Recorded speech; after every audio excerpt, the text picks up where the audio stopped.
សម្ដេចនិយាយត្រូវរឿងបិទព្រំដែនដោយឯកតោយូរពិតប្រធានបទទី2បើយោងតាមទំព័រ Facebook សម្ដេចដាច់ជោទើបតែនឹងផុសប្រហែលជាប៉ុន្មាននាទីមុននេះកែសម្រួលទ័ពដែលខ្ញុំដាក់នៅក្នុងរង្វង់កញ្ចក់ណាចាំពិសេសថាហសមាននយោងគឺដកទ័ពកែសម្រួលទ័ពគ្រាន់តែជាការលេងពាក្យតែប៉ុណ្ណោះហើយនៅក្នុង clear ប្រធានបទទី2នេះខ្ញុំបានប្រើ clear មែនទេប្រើ clear តែងសេចក្តីពិតដែលប្រធានបទដែលតែងសេចក្តីពិតមួយដែលឆ្លុះបញ្ចាំងអំពីការពិតដែលមិនអាចប្រកែកបានហើយ clear នោះគឺមិនត្រូវការបកស្រាយទេសុកក្រេ KH គឺជាប្រយោគពិតប្រាកដជាមួយបរទេសរាហ៊ីមឆ្លៀនពៀនទឹកដីប្រើពាក្យគុណធម៌ការពារសន្តិភាពជាមួយខ្មែរ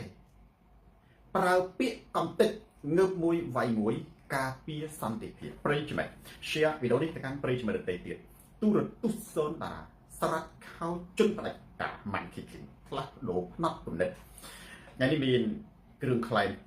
2នៅរឹងថតរូបប្រតិកក្រឡាគ្រឿងក្លែងទី1គឺដោយខ្ញុំដាក់នៅក្នុងរង្វង់កញ្ចក់បានបាញ់សុំទោសបងប្អូនភ្នែកខ្ញុំដូចជាព្រើ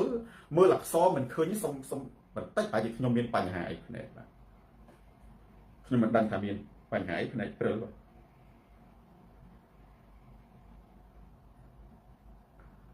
អានឈ្មោះព្រាវដោយសារតែប្រិយមិត្តដែលខ្ញុំអានហ្នឹងគឺជាប្រិយមិត្តចាស់កូនសិស្សសូនតារារាល់ថ្ងៃណាដូច្នេះខ្ញុំមើលអក្សរឃើញបងប្អូន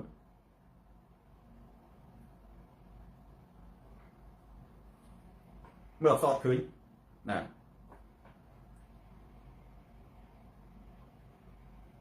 អូខេអញ្ចឹងតាមដំណើរសិនបាទនិយាយដល់មិនបាច់អានអក្សរ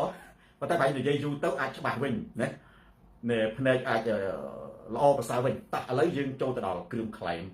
2ចក្រិយាសម្រាប់កម្ពុជាតាហ្វាទី1ខ្ញុំដាក់នៅក្នុងរង្វង់កញ្ចក់គឺមានន័យថាយោងបងប្អូនយើងម្នាក់ដែលគាត់និយាយត្រង់រមេតាអ៊ុំណា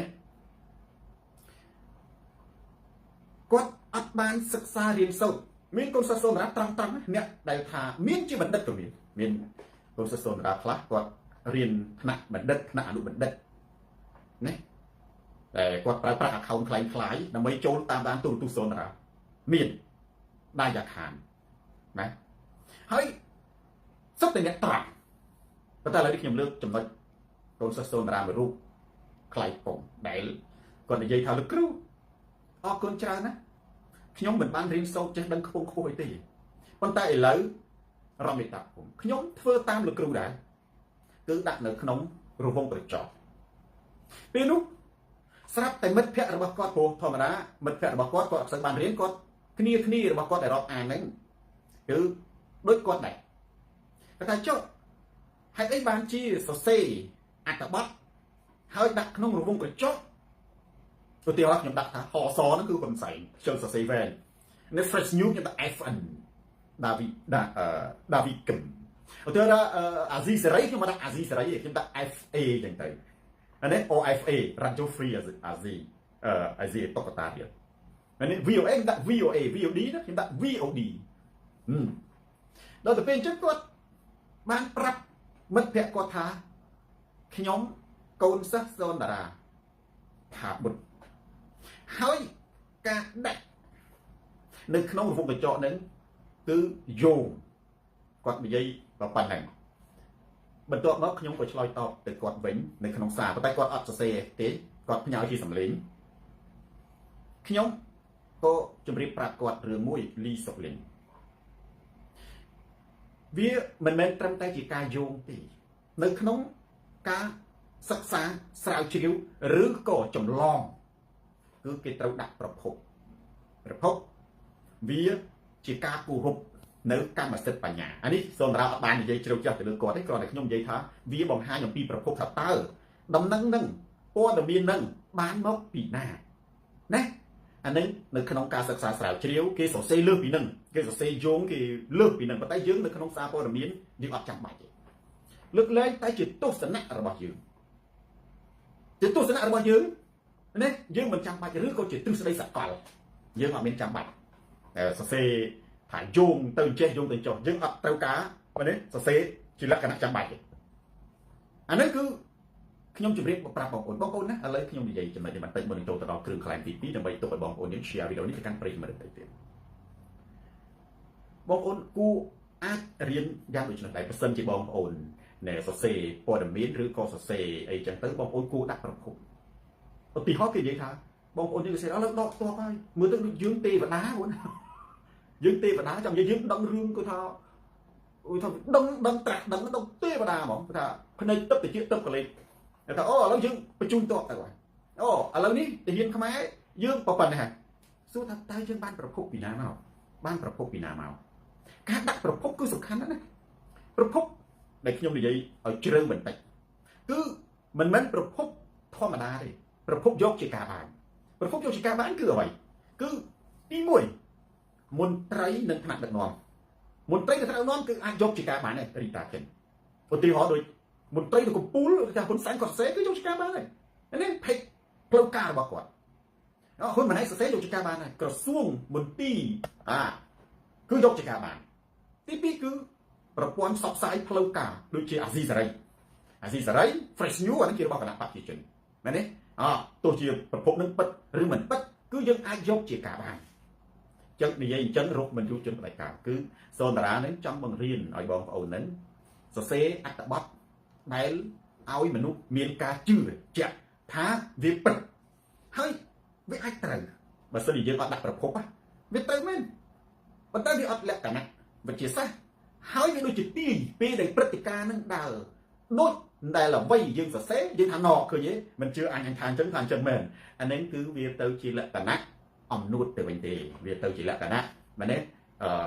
ចង់ធ្វើអ្វីគ្រាន់តែបង្ហាញថាពុំបញ្ញាវឌ្ឍនាអញដឹងរឿងខ្លាំងជាងគេអ្វីគឺអញបកកាយជាងគេបងប្អូនខ្ញុំប្រាប់តែនេះរឿងពិតរឿងនៅតែរឿងពិតបងប្អូនស្មានតែខ្ញុំសូនតារាអត់ដឹងរឿងអ្នកគ្រប់គ្រងទូរទស្សន៍សូនតារាឬក៏អាចនិយាយថាកូនសិស្សសូនតារារស់សុភ័ណ្ឌមាននៅគ្រប់គណៈបកតាដែលខ្ញុំនិយាយថាសូម្បីតែកងអង្គរៈហ៊ុនសែនក៏មានកូនសិស្សសូនតារាដែរនិយាយទៅលោកគ្រូនិយាយចិត្តសាស្ត្រទេអត់មានខ្ញុំមាននិយាយសាស្ត្រហ៊ុនសែនគាត់អាចថានៅក្នុងគណៈបកប្រចាំគ្នាគាត់មិនសូនតារានិយាយពិតដោយសំអាងលើអីហ៊ុនសែនគាត់និយាយពិតដែរគាត់សំអាងលើអីសុយសែនសំអាងលុយអាចទិញអាចជួលមនុស្សឲ្យធ្វើភ្នាក់ងារបានណាឧទាហរណ៍ថាចង់នៅក្បែរសំរងស៊ីអ្នកនឹងលុយទៅកែប្រែមនុស្សហ្នឹងឲ្យធ្វើការហ៊ុនសែនបានគាត់និយាយពិតគាត់ថាតែចំនួនហ្នឹងវាមានប៉ុណ្ណាវាមានកម្រិតណាថាឈ្មោះណាគេសូនតារាថាសំបីទៅកងអង្គរៈហ៊ុនសែនមែនទេខ្លះក៏ជាកូនសិស្សឬក៏ជាអ្នកគ្រប់គ្រងសូនដែរនៅក្នុងក្រសួងមន្ទីរគណៈបកប្រជាជនជុំសំណាងក៏ជាអ្នកមានអ្នកគ្រប់គ្រងនឹងជាកូនសិស្សសូនតារាដែរប៉ុន្តែហ៊ុនសែនមានលុយដើម្បីទៅទិញមនុស្សឬក៏ជួលមនុស្សឲ្យធ្វើភ្នាក់ងារជាសំអាងចេះសូនតារាមានស្អីមានលុយស្អីដែលទៅទិញភ្នាក់ងារទៅទិញមនុស្សឲ្យមកគ្រប់គ្រងអត់ទេខ្ញុំអត់មានទៅដើរបង្ខំឲ្យគេមកគ្រប់គ្រងខ្ញុំឯណាខ្ញុំសំអាងថាពួកគេជាមនុស្សមានន័យថាម៉េចវងចោលខ្ញុំសំអាងថាពួកគេជាមនុស្សខុសពីសត្វដេរឆានសត្វដេរឆានអ្នកខ្លះច្រឡំថាខ្ញុំជេរសត្វដេរឆានមិនមែនជេរដេរឆានមានន័យថាវាខុសពីមនុស្សសំណាងថាមនុស្សណាវាខុសពីសត្វដេរឆានត្រង់ណាត្រង់មនុស្សគឺវាមានវិចារណញ្ញាណវាមានបេះដូងវាមានមនោសញ្ចេតនាវាមានការគិតវាមានការពិចារណាកងអង្គរៈហ៊ុនសែនសិតតែជាមនុស្សវិតាគណៈបកប្រជាជនមួយចំនួនមែនទេមិនមួយចំនួនទាំងអស់សិតតែជាមនុស្សវិតាតែបាត់តែអ្នកនឹងជេរបចោលសង្គ្រឹះថ្មិញដាក់យើងប៉ុន្តែយើងនៅតែមិនអាចវាស់ជំរឿចិត្តរបស់មនុស្សបានទេមនុស្សពាក្យថាមនុស្សដែលមានមនោសញ្ចេតនាមានបេះដូងមានការគិតមានការពិចារណាគេអាចស្ដាប់មែនទេមើលទៅថាសូនតារានិយាយកតិបណ្ឌិតទេតើមុននិយាយត្រឹមត្រូវទេតើគេមានខួរក្បាលនៅក្នុងការវិនិច្ឆ័យគ្រាន់តែគេអត់ប្រាប់យើងជួនកាលគេធ្វើជាជេរបចោលយើងប៉ុន្តែគេមិនប្រាប់យើងអាហ្នឹងហេតុផលដែលសូនតារានិយាយខ្ញុំអត់អាចយកលុយទៅជួល មនុស្សទៅជួលឯណាដោយហ៊ុនសែនដើម្បីទិញភ្នាក់ងារគ្មានអ្នកណាដែលក្បត់គណៈបកប្រឆាំងដោយឆន្ទៈដោយចេតនាទៅឆន្ទៈទេគឺគេប្រើលុយដើម្បីទិញភ្នាក់ងារឲ្យវានៅសុំមានទេមានមិនមែនតែហ៊ុនសែនទេប្រទេសណាក៏មានដែរអាមេរិកក៏មានបារាំងក៏មានចិនក៏មានអ្នកថៃតើអាណាក៏មានដែរហ្នឹងប៉ុន្តែជាអ្នកដែលគ្រប់គ្រងសូនតារាគឺខ្ញុំអត់ត្រូវការប្រើលុយហ៊ុនសែនដើម្បីបង្ខំឲ្យគេគ្រប់គ្រងខ្ញុំទេដោយខ្ញុំជឿថាពួកគាត់ជាមនុស្សហើយពាក្យថាមនុស្សវាខុសពីសត្វមនុស្សវាមានការពិចារណាវាមានមនោសញ្ចេតនាវាមានបេះដូងវាមានវិចារណញ្ញាណអាចចំណុចហ្នឹងហើយគេចេះវិនិច្ឆ័យដោយខ្លួនគេគ្រាន់តែថាស្ថានភាពណាដែលគេបញ្ចេញស្ថានភាពណាដែលគេបញ្ចេញមិនបញ្ចេញតែខ្ញុំនិយាយនេះមានន័យថាម៉េចបងប្អូនណាខ្ញុំចង់និយាយទៅចេះបើខ្ញុំចេះតែសរសេររឿងអត់ប្រភពអ្នកដែលរាយការណ៍មកសូនតារាមួយថ្ងៃមិនមែនតិចទេព្រោះគេប្រើ account ខ្លាំងគេសរសេរឲ្យគេលុបវិញបងប្អូនគេរាយការណ៍មកខ្ញុំគាត់ថាខ្ញុំមិនដែលយកមកនិយាយពីព្រោះខ្ញុំគ្រាន់តែអរគុណគេមកពួកគេខ្ញុំអរគុណតែបើឲ្យខ្ញុំយកមកនិយាយខ្ញុំអត់យកមកនិយាយទេទី1ខ្ញុំវិនិច្ឆ័យមើលព្រឹត្តិការណ៍ស្របដូចមនុស្សអ្នកនឹងនិយាយអត់ណានេះទី2ខ្ញុំគ្រាន់តែបានដំណឹងហើយខ្ញុំការពារសុវត្ថិភាពអ្នកផ្ដល់ព័ត៌មានបងប្អូនសូនតារាណាមិនត្រឹមតែគ្រប់វិជ្ជាជីវៈដាក់យោងថានឹងប្រភពមកពីណាទេខ្ញុំការពារអត្តសញ្ញាណមិនបញ្ចេញឲ្យហ៊ុនសែននេះគឺបងប្អូនណាឥឡូវខ្ញុំសួរអ្នកណាដែលមកផ្ញើសារមកសូនតារាម្ដងក្រុមនេះអ្នកផ្ញើសារមកសូនតារាមកគោកអ្នកណាដែលមកផ្ញើសារមកសូនតារាហើយបងប្អូនណាស្រីទៅមានតែឃើញខ្ញុំថតសារបងប្អូនឬក៏ថាអ្នកនេះទៀតទេយកមកផ្សាយទេអត់អាលីងតែបើខ្ញុំនិយាយខ្ញុំថាមានគេផ្ញើសារមកខ្ញុំប៉ុន្តែដឹងពីណាប្រិយចំណិត share វីដេអូនេះទៅកាន់ប្រិយចំណិតដទៃទៀតទូរទស្សន៍សូនតារាស្រាច់ខោជន់ផ្ដាច់ការកញ្ញាស៊ូផ្លាស់ប្ដូរផ្នែកកម្រិតគ្រឿងខ្លែងទី2ហើយប្រតិប្រឡាទៅប្រធានបទទី1មានគេផ្ញើវីដេអូឃោសនាមួយមកខ្ញុំនិយាយអំពីពលករស្រីម្នាក់នៅប្រទេសថៃសេងសំណាងប្រហែលជាវីដេអូនោះមានបងប្អូនមើលឬក៏បងប្អូនខ្លះអត់បានមើលប៉ះប៉ុន្តែបើសិនជាខ្ញុំនិយាយទៅបងប្អូនបានមើលប៉ះវីដេអូហ្នឹងរត់ខៀវចូលបងប្អូនប្រាប់ថាខ្ញុំបានមើលខមមិននៅលើនេះណាថាខ្ញុំបានឃើញតាមគ្រូហើយបើខ្ញុំនិយាយចឹងអាហ្នឹងក៏មានគេផ្ញើមកខ្ញុំផ្ញើមកមុនតាំងពីម្សិលមិញនោះមិនម្សិលមិញគឺម្សិលមិញនៅខ្មែរយប់ព្រឹកនៅសុកប្រាំងសុភ័ណ្ឌសិនហើយក៏សួរយោបល់ខ្ញុំថាលោកគ្រូតើយល់យ៉ាងដូចម្ដេចចំពោះទស្សនៈនេះទស្សនៈអ្វីអ្នកបាច់បោកពីគ្រូមានវីដេអូឃោសនាបើកាលណាខ្ញុំប្រើវីដេអូឃោសនាមានន័យថាជាវីដេអូដែលគេបង្កើតដើម្បីគ្រប់គ្រងប្រព័ន្ធឃោសនាគណៈបកប្រជាជនមិនមែនជាឆន្ទៈទេជាការសម្ដែងណាស្ត្រីម្នាក់គាត់ថតវីដេអូ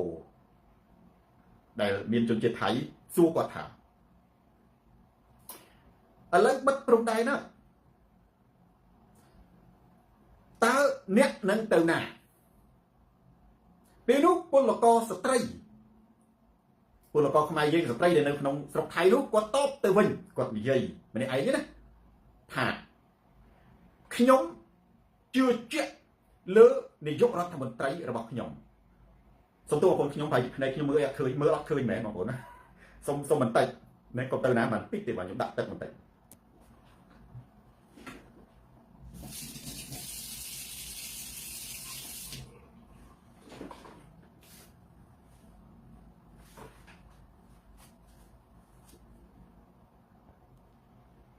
បើអត់មើលអត់ឃើញ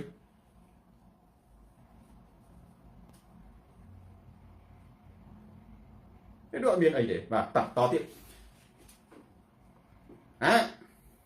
ពេលនោះណាបងប្អូនខ្ញុំនិយាយម្ដងទៀតមិនភ្លេចគាត់និយាយវីដេអូម្នាក់ឯងទេដែលនិយាយថាឥឡូវគេបាត់ព្រំដែរតើអ្នកនឹងទៅណាពេលនោះស្ត្រីយុវជនយុវនារីម្នាក់ហ្នឹងក៏ឆ្លើយទៅកាន់ជនជាតិថៃថាខ្ញុំជឿជាក់លើនាយករដ្ឋមន្ត្រីរបស់ខ្ញុំនាយករដ្ឋមន្ត្រីរបស់ខ្ញុំមិនហួតគិតប្រាប់ថាឲ្យពួកខ្ញុំនៅស្ងៀមចលាកុំចលាចលដូច្នេះស៊ីណាត្រីខ្ញុំត្រូវតែស្ដាប់តាមនាយករដ្ឋមន្ត្រីរបស់ខ្ញុំតើមានបងប្អូនបានឃើញវីដេអូហ្នឹងទេហើយវីដេអូនោះមិនមែនជាឆន្ទៈរបស់មនុស្សទេគឺជាការសម្ដែងឃោសនា របស់គណៈបកប្រជាជនតែប៉ុណ្ណោះបងប្អូនឯងបាទខ្ញុំសួរអញ្ចឹងគឺខ្ញុំចង់បញ្ជាក់ថាសូនតារាមិនខ្វះអ្នកផ្ញើព័ត៌មានសម្ដេចសីរតនាគាត់ខ្ញុំអត់និយាយទេហេតុអីវាមិនមែនជាប្រភពផ្លូវការគ្រាន់តែបើសិនជាខ្ញុំរៀបចំកិច្ចប្រជុំនេះខ្ញុំមានព័ត៌មាននៅក្នុងនោះតែព័ត៌មាននោះព័ត៌មានដែលខ្ញុំប្រើប្រាស់មិនមែនជាព័ត៌មានដែលខ្ញុំនិយាយដើម្បីឲ្យគេឃើញថាខ្ញុំសម្បើមអត់ទេអាម៉ាត់អាប៊ូតាលីពេលនោះគាត់ក៏បានសួរយោបល់ខ្ញុំថាលោកគ្រូយល់យ៉ាងណាដែរចំពោះវីដេអូដែលស្ត្រីម្នាក់គេថាខ្ញុំជឿលើនាយករដ្ឋមន្ត្រីរបស់ខ្ញុំនាយករដ្ឋមន្ត្រីរបស់ខ្ញុំប្រាប់ថាកុំឲ្យច្បោកច្បល់ចលាចលដូច្នេះខ្ញុំត្រូវតែស្ដាប់គាត់ហើយចឹងណាខ្ញុំក៏ប្រាប់ទៅគាត់វិញនៅ3ចំណុចដូចតទៅខ្ញុំនិយាយគ្រឿងខ្លាំងនេះនឹងចូលទៅប្រធានបទទី1តែម្ដងទី1ខ្ញុំថាវាគឺជាវីដេអូឃោសនាសម្ដែងរបស់គណៈបកប្រជាជនទេគេប្រាប់ឲ្យនិយាយទេទី2ខ្ញុំប្រាប់ទៅគាត់វិញថាបើសិនជាជនជាតិថៃចោទសួរទៅវិញថាដូច្នេះពលករនៅប្រទេសថៃ2លាននាក់និងអ្នកឯងដែលកំពុងតែធ្វើការនៅប្រទេសថៃនេះប្រាថ្នាស៊ីមរិបកគឺនាយករដ្ឋមន្ត្រីអ្នកឯងបញ្ជូនមកអីបានជាអ្នកឯងនឹងមែនទេពលពាក្យយ៉ាងដូច្នោះគាត់ថាចឹងហើយអានោះមានន័យថានាយករដ្ឋមន្ត្រីបញ្ជូនមកទី3អានេះចំណុចសំខាន់ណាស់បងណាបើសិនជាអ្នកជឿជាក់លើនាយករដ្ឋមន្ត្រីហើយស្ដាប់តាមនាយករដ្ឋមន្ត្រីហេតុអ្វីនាយករដ្ឋមន្ត្រីរបស់អ្នកមិនបង្កើតការងារនៅក្នុងប្រទេសដើម្បីឲ្យអ្នកធ្វើការគុំរត់មកធ្វើការប្រទេសថៃនាំតែពិបាកពេលបិទព្រំដែនទៅត្រឡប់ទៅវិញអានេះចឹងណាបងណាអានេះចឹងបើសិនជាថៃឆ្លាតណាប៉ុន្តែអានេះរឿងគេបង្កើតទេបើរឿងពិតថៃឆ្លាតមិនចឹងបងប្អូនពិចារណាមើលមិនត្រូវសួរសំណួរថាទី1យើងដឹងថានឹងសម្ដែងទី2យើងត្រូវដឹងថាអញ្ចឹងមានន័យថាអ្នកឯងហ្នឹងត្រូវហ៊ុនម៉ាណែតនាយករដ្ឋមន្ត្រីបញ្ជូនទៅណាទី3គឺថាហុកជើងអាន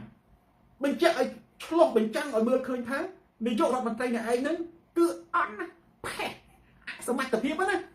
ដឹកនាំប្រទេសក្នុងនាមជានាយករដ្ឋមន្ត្រីមិនមែនមានតួនាទីបញ្ជូនប្រជាជនទៅធ្វើការស្រុកទេឬក៏បណ្ដេញប្រជាជនទៅធ្វើការស្រុកទេដើម្បីធានាទេក្នុងនាមជានាយករដ្ឋមន្ត្រីគឺត្រូវបង្កើតការងារឲ្យប្រជាជនក្នុងស្រុកធ្វើបើអ្នកឯងនិយាយចឹងណាអ្នកឯងចង់លើកជើងវីដេអូហ្នឹងគេបង្កើតឡើងចង់លើកជើងចង់ឃោសនាឲ្យមនុស្សហ្នឹងឃើញតែសម្បើមហ៊ុនម៉ាណែតទេតាមពិតជាការត្បកក្បាលណាជាការត្បកក្បាលណាគាត់ស្រាប់ថាលោកគ្រូសូរិយាសេរីខ្ញុំយល់ដោយលោកគ្រូខ្ញុំយល់ថាវាឆ្កេញប៉ុន្តែរូបពាក្យនិយាយដូចលោកគ្រូមិនកើតគាត់យល់មនុស្សបងប្អូនកណ្ដាលនិយាយត្រូវមនុស្សឆាប់យល់ណាអានិយាយខុសមិនបានយល់បងប្អូនមានតែស្ដាប់សូនតារាងាយយល់ទេសុកលីសុកលីហេតុអីអ៊ីប៊ុនហុងពីព្រោះសូនតារានិយាយទៅងាយយល់និយាយទៅងាយយល់អានិយាយខុសពិបាកយល់និយាយខុសពិបាកយល់មិនឥឡូវខ្ញុំមកទីហោរឿងមួយទៀតពាក់ព័ន្ធនឹងនិយាយត្រូវហើយនឹងនិយាយខុសអាហ្នឹងណាគឺស្មើនឹងប្រមាថមើលងាយហ៊ុនម៉ាណែតចំពោះទឹកដីថៃថានាយករដ្ឋមន្ត្រីរបស់អ្នកឯងនេះបញ្ជូនអ្នកឯងទៅហើយធ្វើខ្លួនជានាយករដ្ឋមន្ត្រីមិនបង្កើតការងារឲ្យប្រជាជនបែរទៅជាសុំការងារគេធ្វើឲ្យធ្វើឯងអាសម្បើមទៀតអានេះបញ្ជាក់ថានាយករដ្ឋមន្ត្រីហ្នឹងវាផេះវាអត់កំណត់បងប្អូននៃនេះគឺវាមានចែកវីដេអូហ្នឹងចាំបានខ្ញុំនិយាយត្រឡប់មកវិញថាមានបងប្អូនខ្លះស្ដាប់សូនរាយល់ហេតុអីពីព្រោះខ្ញុំនិយាយត្រូវសុខសុបិនមនុស្សណាបើខណៈនិយាយត្រូវស្ដាប់ងាយយល់chứ mà dây khô dây bà lấy bà lắp sẽ đắp vào bạn rồi như thế nè sẽ đắp bà lấy bà lắp con nghi vô đây bông con bên đây khơi cái bao được nông tù sạch đấy chân cho bao ấy nhau lui ở lớn đi lên sân miền tầm bốn mấy cái bằng cân trong con nhau lui xây nữa đấy cứ cái ban lên một Việt Nam mốt bên cái tù sạch bạc dừng thì với một bạn vô đấy cái thua ở dưới vùng viễn ở dưới một bạn vô đã mấy bốc bạc dừng nhưng mà dây tới bông ôn sẽ bạc nhận là lắp lọt khơi nhà video biết chẳng cái thứ alo puk ayoខ្ញុំមកដួលមកទៅគេថាអាណាគេមកខ្ញុំមក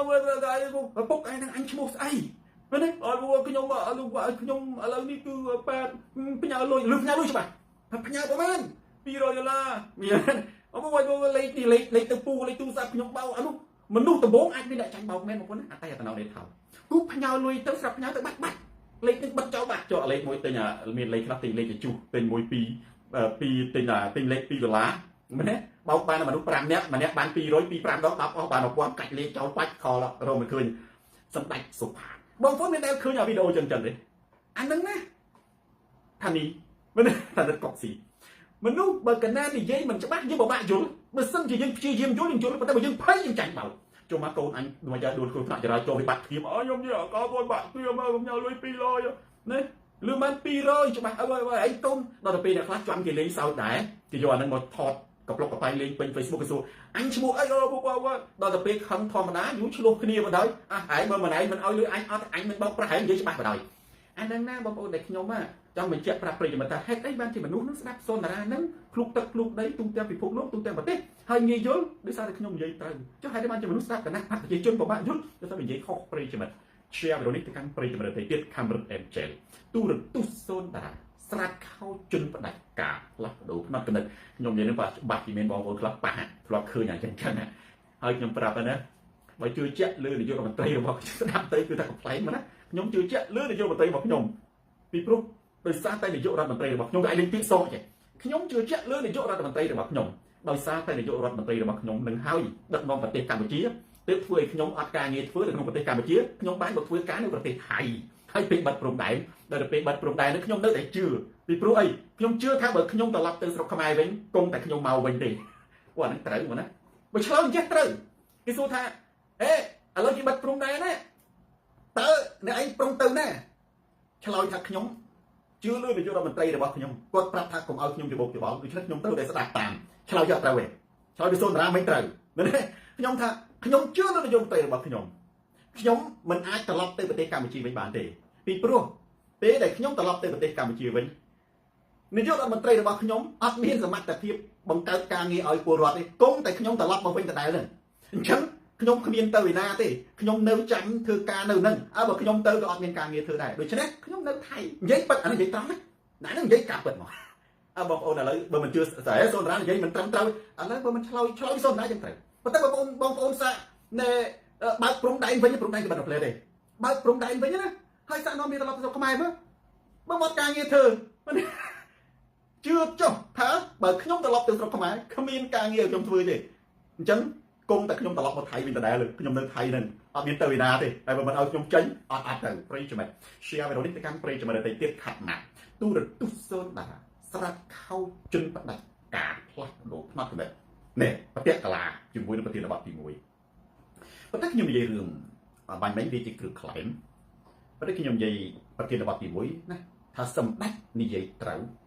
រឿងបិទព្រំដែនឯកតោដោយឯកតោឬក៏ឯកតោភាគីគីង្គឹងយោងបងប្អូនខ្ញុំដាក់ខសមានន័យយោងមានន័យថាជីវៈគោរពកម្មសិទ្ធិបញ្ញានឹងប្រភពយើងដកស្រង់ពីណាមកបងប្អូនរៀនតាមសូនតារាគឺខុសទេកុំចេះទៅសេតែប្រទេសតែប្រដាគាត់កាលពីម្សិលមិញគាត់បានសរសេរអត្ថបទមួយដោយយោងទៅលើអត្ថបទរបស់ដួងឆាយប៉ុន្តែសូនតារាហើយនឹងសម្ដេចខុសគ្នាសម្ដេចខ្លាចគេអត់ជឿបើគាត់ថាដួងឆាយគាត់ screenshot ដួងឆាយមកដាក់មកប៉ុន្តែមនុស្សអត់ណាជឿហ៊ុនសែនទេស្លេះអ៊ីមរ៉ានសៃដូចថាហ៊ុនសែនក៏មិនដែលរក្សាសេចក្តីថ្លៃថ្នូរគោរពការសម្ងាត់អ្នកដតីចំពោះការសន្ទនាជាមួយគាត់គាត់បំទម្លាយរហូតហ្នឹងមិនសូនតារាអត់ទេសូនតារាសុកចិត្តឲ្យគេឆ្ងល់ប៉ុន្តែមនុស្សគោរពនេះ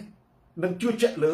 ការរាយការណ៍ប្រាប់សូនតារាចូលបងប្អូនអ្នកដែលរាយការណ៍ប្រាប់សូនតារាជឿជាក់ 100% troll VN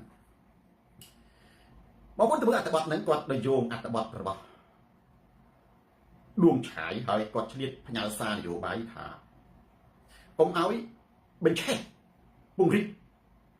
កំហឹងដែលនាំឲ្យមានស្អប់ជាតិសាសន៍និងជាតិសាសន៍នីតាលីតាជាទូហើយគាត់បានពិពណ៌នាអំពីគុណសម្បត្តិនិងគុណវិបត្តិនៃការបិទព្រំដែនដោយឯកតោភាគីមានន័យថាកម្ពុជាបានបិទថៃបិទដោយគាត់វិភាគទៅលើសេដ្ឋកិច្ចកាលពីម្សិលមិញខ្ញុំនិយាយអំពីការបិទព្រំដែននិយាយទៅលើនយោបាយតំបន់នយោបាយព្រំដែននិងការប្តឹងខ្ញុំមិនចង់និយាយរឿងសេដ្ឋកិច្ចពីព្រោះវានាំឲ្យវែងអញ្ចឹងនិយាយ1ម៉ោងកន្លះអត់ចប់ទេខ្ញុំមានបំណងលើកយកមកនិយាយថ្ងៃនេះគេពិសេសប៉ុន្តែដោយសម្ដេចគាត់លើកយកនៅចំណុចហ្នឹងមកនិយាយដែរគឺត្រូវបងប្អូនត្រូវមានន័យថាអត់មានខុសទេគាត់បានវិភាគទៅលើទិន្នន័យអំពីការនាំចេញនិងការនាំចូលរវាងផលិតផលថៃនិងផលិតផលណារបស់ខ្មែរខ្ញុំនឹងមិននិយាយរៀបរាប់ទៅអត្ថបទរបស់គាត់ប៉ុន្តែខ្ញុំនិយាយស្អៅកដាយោងដើម្បីមានកលឹះចំណុចនៅក្នុងការនិយាយដើម្បីឲ្យបងប្អូនយើងដឹងថាខ្ញុំនិយាយពីអី នៅក្នុងនោះគាត់បានវិភាគរឿងជាទូទៅណាក្នុងរយៈពេលប្រហែលឆ្នាំចុងក្រោយនេះការនាំចូលផលិតផលរបស់ថៃមកកម្ពុជាមានទំហំទឹកប្រាក់ 5.1 ណា 5.1 លានដុល្លារក្នុងមួយឆ្នាំណាឬក៏2ឆ្នាំ3ឆ្នាំប៉ុន្តែខ្ញុំចង់និយាយទិន្នន័យហើយចំណែកកម្ពុជានាំចេញទៅថៃ 1.1 ពាន់លានដុល្លារដោយគាត់ថាខុសគ្នា 4.1 ពាន់លានដុល្លារអានេះបើនិយាយភាសាសេដ្ឋកិច្ចគេគិតភាគរយមនុស្សឆាប់យល់ជាងអាយកតួលេខដកអញ្ចឹងមែនទេមានន័យថាអានេះគេគិតធម្មតាប៉ុន្តែគិតភាគរយស្មើប្រហែលបងប្អូនគណៈខ្ញុំនិយាយភាគរយបងប្អូនភ្លឺភ្នែកទេណាតែខ្ញុំចង់ដឹងកូនសិស្សសូនតារាខ្ញុំនេះមានសាស្ត្រាចារ្យគណិតវិទ្យាភាគរយស្មើប្រហែលបើគណៈយើងនិយាយភាគរយបានយើងសង្ហាព្រឺរោមតែម្ដងថៃនាំចូលមកខ្មែរ 5.1 ពាន់លានដុល្លារក្នុងមួយឆ្នាំខ្ញុំឧទាហរណ៍ខ្មែរនាំចេញទៅថៃ 1.1 ពាន់លានដុល្លារចុះមកគិតជាភាគរយសុខន្តិតើថៃនាំចូលមកខ្មែរប្រមាណភាគរយខ្មែរនាំចេញទៅថៃប្រមាណភាគរយបាទខ្ញុំអានតិចមើលប្រហែលក៏បានតែបាច់ត្រូវ 100% មែនទេលីចាក់ 100 បន្ទុក 400% សូន្យបន្ទុកមែនទេប្រហែលភាគរយមែនទេគីងគ្រឿងបងប្អូនជាបូណាសូន្យបន្ទុកណារិនមែនទេសូន្យបន្ទុករំបេតាអ៊ុំ 400% ណា 100% គឺស្មើនឹង 5.1 អានេះ 100% ណា 5.1 ចឹងប្រហែលសូរិយាស្រីត្រូវហ่ะមិនបាច់ត្រូវអត់ខ្ចោះទេប៉ុន្តែណាគឺបងប្អូននិយាយចន្លោះពី 90% ទៅ 91 92 93 94 95 អានេះចាំនិយាយខ្ទង់កៅចឹងបើយើងនិយាយឲ្យខ្លីបើយើងនិយាយឲ្យវាធំណាមែនទេគឺ 90% ថៃនាំចូលមកយើង 10% យើងនាំទៅថៃមែនទេប៉ុន្តែបើយើងនិយាយឲ្យតូចមកទៀតណានេះ 9% ថៃនាំចូលមកយើង 1% ខ្ញុំទៅនិយាយលេខតូចវាទៅវាប្រឆាំងវាច្បាស់ 1% ណាមានន័យថាបច្ចុប្បន្នហ្នឹងខ្មែរបើយោងតាមសម្ដេចមែនទេផលិតផលរបស់ខ្មែរយើងកុំនិយាយអាខ្ទង់កៅហ្នឹងបើយើងខ្ទង់កៅបងប្អូនឆ្លោយឲ្យចាប់ពីកៅឡើងត្រូវហ่ะមែនគឺបើយើងនិយាយអំពីលេខតូចទេណា 10% ណាគឺថៃបើយោងតាមតួលេខរបស់សម្ដេចថៃនាំចូលមកស្រុកយើង 9% ខ្មែរតែ 1% អានេះចេះអានេះអញ្ចឹងមានន័យថាម៉េចមានន័យថាយើងអត់ដឹងខ្ញុំក៏អត់ដែរដឹងមកណាខ្ញុំអត់ដែរដឹងថាយើងនាំចេញមកយើងខ្សោយប្រទេសយើងគឺជាទីផ្សាររបស់ថៃចាំទីពិតជាគួរឲ្យភ្ញាក់ផ្អើលណាដែលប្រទេសកម្ពុជាយើងមានទំហំការនាំចេញគឺយើងមានន័យថាប្រទេសយើងបច្ចុប្បន្នខ្ជិលបងប្អូនណាប្រជាជនមិនមែនខ្ជិលទេរត់ខ្ជិលបើកាលណារត់ខ្ជិលទៅគឺវាគឺជារឿងមួយជោគវាសនាអាក្រក់សម្រាប់ប្រទេសកម្ពុជាសាររបស់សម្ដេចនិយាយត្រូវហើយវាបង្កប់នៅការសារភាពថាសេដ្ឋកិច្ចប្រទេសកម្ពុជាអន់អញ្ចឹងបានយើងត្រូវនិយាយចោលសួរដូចយោងតាមលោកប្រធានសំរងស៊ីរដ្ឋខៀវគាត់ថានៅបរទេសដូចជាចិននៅអូស្ត្រាលីឥឡូវក៏នៅអូស្ត្រាលីហ្នឹងវាយផ្លាស់ made in Cambodia ថាផលិតនៅក្នុងប្រទេសកម្ពុជាប៉ុន្តែអត់មានតំណែងទេឧទាហរណ៍ដូចជាស្ដែងថៃគម្រាម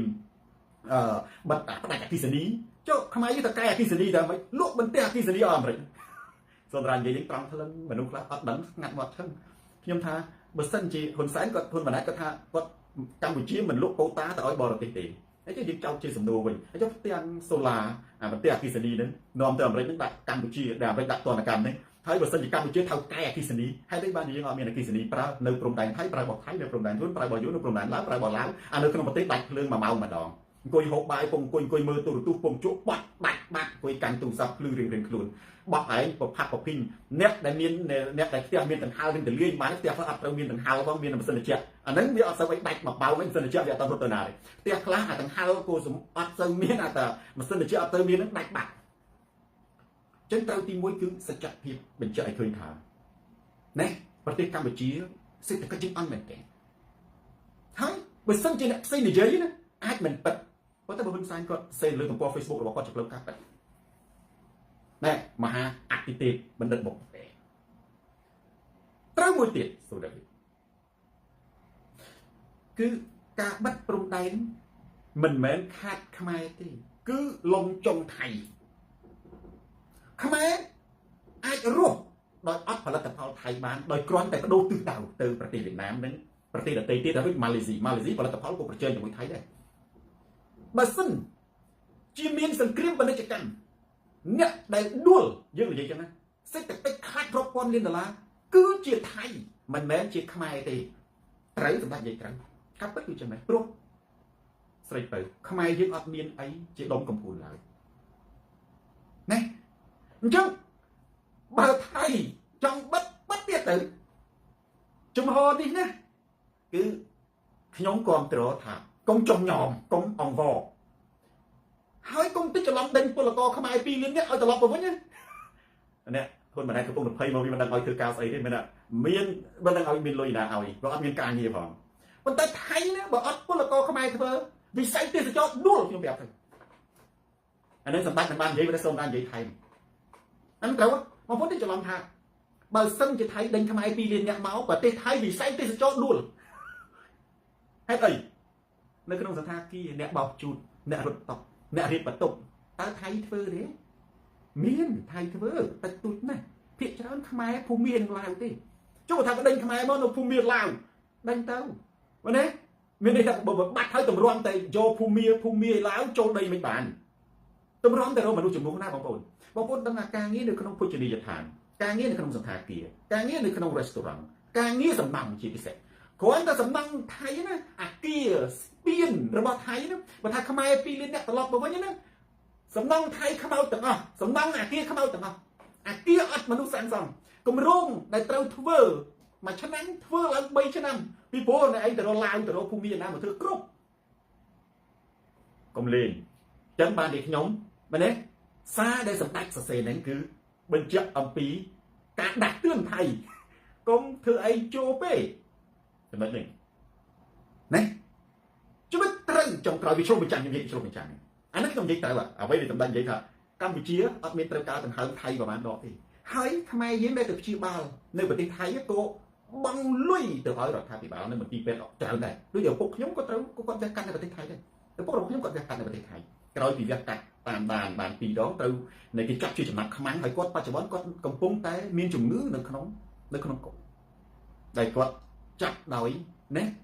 មនុស្សដែលប្រកបដោយគុណធម៌ដែលសេកឃ្លានសេចក្តីគោរពស្រឡាញ់សរសើរពីមហាជនហើយធ្វើរឿងថោកទាបអាកាសូឥឡូវខ្ញុំជម្រាបចំណុចទៅនេះសម្រាប់និយាយត្រូវថាខ្មែរយើងអាចប្រើផលិតផលយួនក៏បានដែរប្រើផលិតផលពីម៉ាឡេស៊ីចិត្តម៉ាឡេស៊ីក៏គូប្រជែងដែរថៃបាក់ជើងបងប្អូនណាបាក់ជើងខ្ញុំគាត់ទៅប្រាប់តែបុផានីខេចំណុចមួយប៉ុន្តែឥឡូវយើងឆ្លុះបញ្ចាំងវិញខ្ញុំនិយាយបាញ់វិញគឺនិយាយពីត្រូវអំពីចរន្តទំហំសេដ្ឋកិច្ចបើលេងជាមួយខ្មែរអ្នកដែលដួលគឺប្រជាជនថៃផលិតផលថៃមែនទេហើយបើខ្លាំងដេញខ្មែរ2លានអ្នកមកសុខជាមួយទេសចរថៃសំណង់ថៃគៀងមិនទេសចរគឺសន្តាគារផ្ទះសំណាក់ភោជនីយដ្ឋានរមណីយដ្ឋានសុទ្ធតែខ្មែរអ្នកធ្វើទេសំណង់អត់មានថៃធ្វើទេតែថៃធ្វើតែកែធ្វើមេអាសំណង់ហ្នឹងខ្មែរអ្នកធ្វើទេដកតែខ្មែរចេញមកសំណង់ឆ្កឹងដកមកព្រោះខ្ញុំចង់និយាយឆ្លោះបញ្ចាំងមួយមុននឹងឈានចូលទៅដល់នេះហែមចន្ទដាប្រធានបទទី2ទៅឆ្លោះបញ្ចាំង2បងប្អូនណាយោងតាមសាររបស់សម្ដេចគឺជាការបើយោងតាមទិន្នន័យថៃនាំមកយើង90%ឬក៏9%ខ្មែរនាំទៅថៃតែ 1% បញ្ជាក់ថាសេដ្ឋកិច្ចថៃអន់ទី1សំទោសបញ្ជាក់ណាចន្ទដាថាសេដ្ឋកិច្ចខ្មែរអន់សម្ដេចគាត់ចង់និយាយថាការគ្រប់គ្រងប្រទេសរបស់គាត់ទី2តើការនាំចេញពាក់ព័ន្ធនេះជាមួយនឹងសេដ្ឋកិច្ចហើយនឹងការងារវាបញ្ជាក់ឲ្យឃើញថាប្រទេសថៃវាសម្បូរការងារបងប្អូនប្រទេសថៃសម្បូរការងារពីព្រោះវាសម្បូរផលិតផលមិនមែនជប់មិនមែនទឹកភ្លៀងទេផលិតផល ទំនិញនឹងគឺកើតពីមនុស្សធ្វើការបញ្ជាក់ថានៅស្រុកថៃវាសម្បូររោងចក្របច្ចេកវិទ្យាវាសម្បូររោងចក្រនៃម្ហូបអាហារវាសម្បូររោងចក្រកែសម្ផស្សវាសម្បូររឿងវាសម្បូរណាផលិតផលដល់ទៅពេលសម្បូរអញ្ចឹងទៅវាសម្បូរការងារធ្វើដូច្នេះវាបង្ហាញឲ្យឃើញថាប្រទេសថៃនេះសេដ្ឋកិច្ចរីកចម្រើនវាសម្បូរការងារធ្វើប្រជាជនធ្វើអត់អស់គឺយកប្រជាជនខ្មែរទៅជួយបម្រើការឲ្យគេនៅកម្រៃសមរម្យណាចិញ្ចឹមសេដ្ឋកិច្ចឲ្យថៃហើយក៏បញ្ជាក់ឲ្យឃើញថាប្រទេសកម្ពុជាយើងវាអត់អីសោះបានវាអត់មានការងារធ្វើប៉ុន្តែបងប្អូនថៃមានអ្នកណាបកស្រាយខុសពីនឹងជីវិតត្រូវតស៊ូបញ្ជាក់ថាប្រទេសយើងវាអត់មានការងារអីសោះមានតែប្រទេសដែលអត់មានការងារទេដែលអត់មានការផលិតដែលការនាំចេញទៅតិចសំបីតែនាំចេញទៅថៃតិចមកប៉ុណ្ណឹងចុះតម្រង់នាំចេញមកអឺរ៉ុបនាំចេញមកអាមេរិកតើវាអត់មានអីនាំចេញប៉ុណ្ណាទៅតើយើងមានអីនាំចេញដូចសំរងស៊ីថាក្រៅទៅពីខោអាវសំស៊ីគាត់និយាយត្រូវណាគាត់ថាដដែលធ្វើការទៅអូយួយកៅអាឧស្សាហកម្មផលិតកម្មគេនៅស្រុកវៀតណាមនៅស្រុកអីគេរីកដល់ណានេះកម្មករជំនាញវាទៅជាចំណេះដឹងវាទៅជាមនុស្សនឹងរីកចម្រើនខួរក្បាលដល់ណាយើងនៅកៅយើងត្រូវរក្សាប៉ុន្តែចុះយើងមានអាស្អីផ្សេងទេវាបញ្ជាក់ឲ្យឃើញថាប្រទេសយើងអត់មានអីនាំចេញទេដូច្នេះអាការនាំចេញទាំងអស់ហ្នឹង Glenn China Ebenhoff ជាស្អីមួយសំរងស៊ីគាត់និយាយណាគឺរបស់ចិនវាយផ្លាកខ្មែរណាតែថាខ្មែរនាំចេញនាំឯណាឥឡូវសម្ដេចគាត់និយាយហើយនាំចេញទៅថៃតែ 1% ប្រៀបធៀបទៅថៃហ៎មានស្អីនាំអញ្ចឹងហើយបានខ្មែរអត់មានការងារធ្វើបើសិនជាប្រទេសកម្ពុជាយើងសម្បូរផលិតផលនាំចេញទៅថៃច្រើនប្រហែលថៃម្លេះខ្មែរយើងណាអត់ត្រូវការរត់ទៅធ្វើការស្រុកថៃដើម្បីឲ្យមនុស្សជឿជាក់លើនាយករដ្ឋមន្ត្រីទេជឿជាក់លើនាយករដ្ឋមន្ត្រីមិនតែគេសួរនៅក្នុងស្រុកថៃវីដេអូគេសម្ដែងសួរថាចុះឥឡូវគេបាត់ព្រំដែនហ្នឹងឯងទៅឯណាខ្ញុំគេឆ្លើយទៅសម្ដែងឆ្លើយថាខ្ញុំជឿជាក់លើនាយករដ្ឋមន្ត្រីរបស់ខ្ញុំនាយករដ្ឋមន្ត្រីរបស់ខ្ញុំណាអាលក្ខថ្មគោលប្រាប់ថាកុំឲ្យចលាចលខ្ញុំត្រូវស្ដាប់តាមខ្ញុំថាបើអញ្ចឹងហ្នឹងវាស្មើនឹងនាយករដ្ឋមន្ត្រីរបស់អ្នកឯងបញ្ជូនអ្នកឯងឬកម្ពុជាអត់ការងារធ្វើអានឹងឆ្លើយទៅវាមិនត្រូវទេទៅឆ្លើយថាខ្ញុំមានទៅឯណាខ្ញុំនៅតែហ្នឹងអាមិនចឹងខ្ញុំជឿជាក់លើនាយករដ្ឋមន្ត្រីរបស់ខ្ញុំច្បាស់ណាស់ថាបើខ្ញុំត្រឡប់ទៅប្រទេសកម្ពុជាឬក៏ថៃបញ្ជូនខ្ញុំទៅប្រទេសកម្ពុជាវិញខ្ញុំអត់ការងារធ្វើគេបើកព្រំដែនខ្ញុំមកទៅដដែលហ្នឹងនាយករដ្ឋមន្ត្រីខ្ញុំសម្ងន់មានការងារណាឲ្យខ្ញុំធ្វើបើនាយករដ្ឋមន្ត្រីមានការងារខ្ញុំធ្វើហើយខ្ញុំមកធ្វើការស្រុកថៃទៅសួរដូចភ្លើធ្វើថាចឹងវិញណាបើយើងចេះថៃយើងថាសួរដូចភ្លើដល់នឹងខ្យល់អីបើនៅក្នុងស្រុកខ្មែរមានការងារធ្វើខ្ញុំចាំបាច់2លាន3លានអ្នកមកធ្វើការស្រុកឯងអញ្ចឹងបើបាត់ព្រំដែនបាត់ធ្វើការនឹងសិនតាំងយកមកថៃចាប់បញ្ជូនទៅវិញហើយចាប់បញ្ជូនទៅវិញគេណាគេបើខ្ញុំមកវិញអាមិនចឹងខ្ញុំជឿជាក់ច្បាស់ណាស់ថានាយករដ្ឋមន្ត្រីរបស់ខ្ញុំមិនមានការងារខ្ញុំធ្វើទេមែនសំអាងលើអីសេកុនត្រីអូមីសេនសសំអាងលើសម្ដេចរបាយការណ៍របស់គាត់ការនាំចេញទៅថៃបើប៉ុណ្ណឹងអញ្ចឹងវាបញ្ជាក់ឲ្យឃើញថាប្រទេសកម្ពុជានឹងអត់ការងារធ្វើជារឿងត្រឹមត្រូវប្រិយចំណិត share វីដេអូនេះទៅកាន់ប្រិយចំណិតដទៃទៀតទូរទស្សន៍សូតាគីសេងស្រាត់ខោជន់ផ្ដាច់ការខ្មែរតែមួយផ្លាស់ប្ដូរផ្នែកកំណត់ម្ដាយគាត់និយាយនឹងគាត់ចង់ប្រាប់ថៃថាកុំអួតពេកកុំច្រឡំថាខ្មែរហ្នឹងអត់ថៃងាប់គឺថៃទីបើមិនជឿសម្ដេចគាត់និយាយត្រូវបើសាថៃវិញបិទព្រំដែននៅមួយខែមើលឲ្យខ្មែរត្រឡប់មកវិញខ្មែរយើងទៅលោកអត់ទេបងប្អូនអត់មានអីទេមែនទេអត់ផលិតផលថៃគឺយើងអាចមានផលិតផលអីមួយចំនួនបានដែរប៉ុន្តែថៃណាយកអានេះទៅណាទៅលុកទៅឲ្យប្រទេសណាវិញកោរោងចក្រងាប់ហើយបងប្អូនអាជីវករថៃបោះដុំហ្នឹងងាប់គៀងថ្ងៃនៅស្រុកថៃហ្នឹងតែខ្ញុំនិយាយបាត់និយាយទេខ្ញុំនិយាយថាបើសិនជាដឹកខ្មែរមកវិញអាហ្នឹងបិទតែនៅស្រុកខ្មែរមានការងារធ្វើមែនប៉ុន្តែវិស័យ3ទី1វិស័យផលិតផលផ្សេងគឺអាជីវករថៃស្រែកចាច់ទី2វិស័យទេសចរហេតុអីពួកទេសចរពឹងផ្អែកទៅលើភោជនីយដ្ឋានសន្តាគារទេសចរនៃ resort ណាព្រំនីយដ្ឋានផ្សេងពួកហ្នឹងគឺគេប្រើបុគ្គលិកខ្មែរបើខ្មែរចេញមកបាត់ទៅថៃអត់ទៅជួបបងប្រគុណនេះណាទៅរៀបតុករៀបទូយណាទី3គឺវិស័យសំណង់ការកសាងទាំងបើមិនគៀងបើត្រូវធ្វើ2ឆ្នាំធ្វើ4ឆ្នាំបានហើយមិនចុះបើដេញខ្មែរចេញមកហើយថៃឲ្យថៃទៅលីស៊ីម៉ង់ថៃមិនលីទេបងប្អូនថៃវាធ្វើមេតាប្រិយចំណិត share វីដេអូនេះទៅកាន់ប្រិយចំណិតទៅទៀតសុខខៃទូរទស្សន៍សូនតាទីផ្លែស្រាត់ខោជន់ផ្ដាច់ការផ្លាស់ប្ដូរផ្នែកកំណត់ប្រធានបទទី2ក្តៅលើកពីមុនខ្ញុំយកប្រធានបទក្តៅយកមកដាក់ពីមុខឥឡូវខ្ញុំយកប្រធានបទក្តៅមកដាក់ទី2ពីព្រោះដើម្បីឲ្យបងប្អូនយើង share ឲ្យទូវីដេអូនឹងវារត់សាច់មនុស្សបើកាលណាយើងនិយាយសំខាន់នោះណាចុងក្រោយពេលដែលមនុស្សរត់សក់មនុស្សទៅចូលមកគឺកន្លងឆែកតែម្ដងណែរំលេចថាពុនយងបងប្អូនឃើញខ្ញុំដាក់ក្នុងវងកញ្ចក់ហសភេកផ្លូវការរបស់សម្ដេចអគ្គមហាសេនាបតីនគរហ៊ុនសែន ដែលមុននេះបន្តិចគាត់បានសរសេរអំពីការកែសម្រួលកងទ័ពបើកាលណាខ្ញុំយល់ខ្ញុំចង់ឲ្យបងប្អូនទៅអានពីព្រោះខ្ញុំមិនអាចអានទាំងស្រុងទេប៉ុន្តែនៃ 100% ដែរដោយគាត់ប្រើពាក្យសន្តិភាពមិត្តភាពរវាងប្រទេសទាំងពីរបញ្ជៀសសង្គ្រាមបំហូរឈាមនៃដែលគាត់និយាយទី2គឺដើម្បីណែឲ្យមនុស្សទាំងអស់គ្នាជឿជាក់គាត់គ្រាន់តែចង់សង្កត់ធ្ងន់ថាកែសម្រួលទ័ពដើម្បីកុំឲ្យមានសង្គ្រាមបង្ហូរឈាមការពារសន្តិភាពនិងសុំឲ្យពលរដ្ឋខ្មែរជឿជាក់លើរដ្ឋាភិបាលក្នុងការចរចាដោះស្រាយបញ្ហាដោយសន្តិវិធីទោះជាបងប្អូនទៅមើលទៅក៏ប៉ុណ្្នឹងតែនៃស្មើសូនតារានិយាយមួយម៉ាត់ទេបងប្អូនទៅមើលគាត់សរសេរប្រមាណទំព័រគឺនៃនៅប៉ុណ្្នឹងទេទៅមើលអានេះយោងមិនសិនដើម្បីឲ្យវាមានប្រធានបទសម្រាប់និយាយដល់បងប្អូនដឹងថាខ្ញុំនិយាយពីអ្វីឥឡូវ